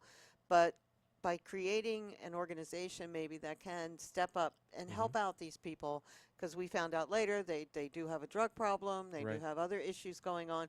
To get these people into some kind of rehab, to get these people into some kind of housing where they can be supervised, this is what we need to do to help our community. And like a guidance counselor throughout. Yes. You know, Yeah, well, that would yeah, be- like a mentor or yeah, a coach, absolutely. a life coach to go along with them. Exactly. I did want to let you know that Rihanna sent a message to thank the community for choosing the Moose for Stars of Lake County. Oh, And yeah. Oh, excellent. How did that go, Yes. by the way? Did That we was- get some results on that? It was really great. We haven't seen much in local media. They whatever. haven't sent us anything, so it's wonder a why. big So, mystery. Yeah, but if anybody wants to come down and Did you see guys the- win? yeah, we Oh, you won? We did win. It Oh, did- yeah, yay! so And that was under what category? it was a volunteer organization. Oh, of the year. fantastic. Yep. I'm so happy. So, That's but great. If anybody wants to come down and take a look at the trophy So and you then got the your plaque, trophy. it's Oh, that's down there. wonderful. My, So- my photographer here would Congratulations. happy to do that. Outstanding. Oops. Okay, let's look on the pot. Okay, let's not. Only if they start serving veggie burgers during Wimpy Burger Night. You know what? I will make that happen Yeah. tonight. If you guys want to come down tonight, I will Tonight, make sure. no, it's a little short notice. I She got has to go to Ukiah. Ukiah. And I got well. 2 cats at animal control I got to pick up that just got fixed, and they're both feral. So Oh, jeez. I'm going to have my hands full of angry kitties. So let me ask you this, and we have no time limit because it's our show. Outstanding. Yes. So if we go over time, it's not a big deal as Yeah. long as we don't inconvenience you. Let's move forward to the future. This as under your charter, and Right. then what are you going to do in the future in any form of activity, be it fire disaster or emergency services or whatever. Well, the lodge, its normal operations is that we are open to members and a guest that are signed in the registry, which that's going to change to make sure that everybody is signed in appropriately. Right. But the deal is that I would like to see where we have our officers meetings for the men and women's side, which I have a problem with that. But That's not Yeah, I why is understand. it why is it segregated? it's been that way since 1888. Is it part of And- the charter? Yeah. It's Were any of the women, women. part of what was removed? Members? Excuse me. Of the No people- officers of the no women no women officers. or were removed. officers. Yeah. Okay. There was a female, but she was not an officer. Oh, okay. But the lost my train of thought. I'm sorry. Okay, so the 2284 is the loyal order, and that's the quote unquote men's side. Okay, and then the 1691 charter is the women's side. So they fall under the loyal order. When I was a kid, my folks were members of the Elks Lodge, which back when I was a kid, it was still segregated, men and women. Nowadays, they have integrated both men and women. The international controls all that, so we couldn't do it as a satellite lodge. However, I have made it absolutely clear to everyone that all drama and past issues aside, those are going to get sent out with everything. We are going to work together as a team. Bottom line, I won't accept anything else. It's Are you not gonna willing to be- sit down with the disgruntled people who were asked to leave and set an agreement maybe back in place that in an emergency situation they could be able to come back in and work, or Are you talking about the people from the independent people that were not the independent moose? people? Yeah. Absolutely. Okay. Absolutely. That'd be S- good. Provided that it's a civil approach that they're Yeah, going to take and, on their and side. I think we need to heal, and I think there has Absolutely. to be some healing. Absolutely. So I would love to see a meeting called Yeah. with them and everybody sit Definitely. down at the table and hash it out, because we had some great plans before this all went down Yeah. the tube. So Our intentions were good, but yeah. it just kind of. yeah, But to get back real quick to answer your question, every day-to-day operation for the lodge, we have our doors open. We have certain events. We have bingo nights. We have the Wimpy Burgers, which I will make sure you guys get. To. We have. but you got to make sure they're GMO free and organic, or else I'll Yes, not ma'am. gonna do it. See what I got to Can't live get with? Morning I know. Star. You Almond can't milk get and all that good Boca stuff. Burgers. You got to have the real deal. All right, let him finish, will you? So, Jeez. but we do a lot of events that are going to be more publicized, I guess you could say, so that Good. we can draw more people Right, in. become to- members. And Yeah, become Oh, we members. will certainly and, help with getting the Outstanding. word out. Thank you very That's what we much. do. So and then during, as just having a conversation with Kurt on the phone this morning when I was out on the patio having my coffee, and he had told me that we need to make sure that everything in the future isn't. There's not as many dishwashers in the cook's area, so to speak. You know what I mean? exactly, you Right. need to know who the leaders are. yeah, yeah, and- that has to be clear, very clear. With all honesty, I'll tell you right now that at the end of all this, I went home and I said we bit off way more than we could chew during the Valley Fire. Absolutely. And not saying that I wasn't willing to accept the challenge, but when I didn't realize that when I put a cry out for help and donations and things of that nature, Janice did it, Rhiannon did it, Gina Jennifer did it, Gina did Lisa it. did it. Yeah. All these folks, and then we had things coming from across the nation. It was incredible. And I was local there people- one night, Yeah, and 7 semis at least Yeah, came in and yeah. pulled in and dropped off goods. Well, they couldn't drop them off; they had to be unloaded. Right. But yeah. So it's crazy. the next go around, I'm going to sit down with the guys tomorrow, and the ladies have their own separate meeting. But like I said, we're going to be coordinating with each other instead of it's a his world and her world thing. Good, I good, can't. good. We can operate under what international wants us to do, but we also need to work as a team so that when Absolutely.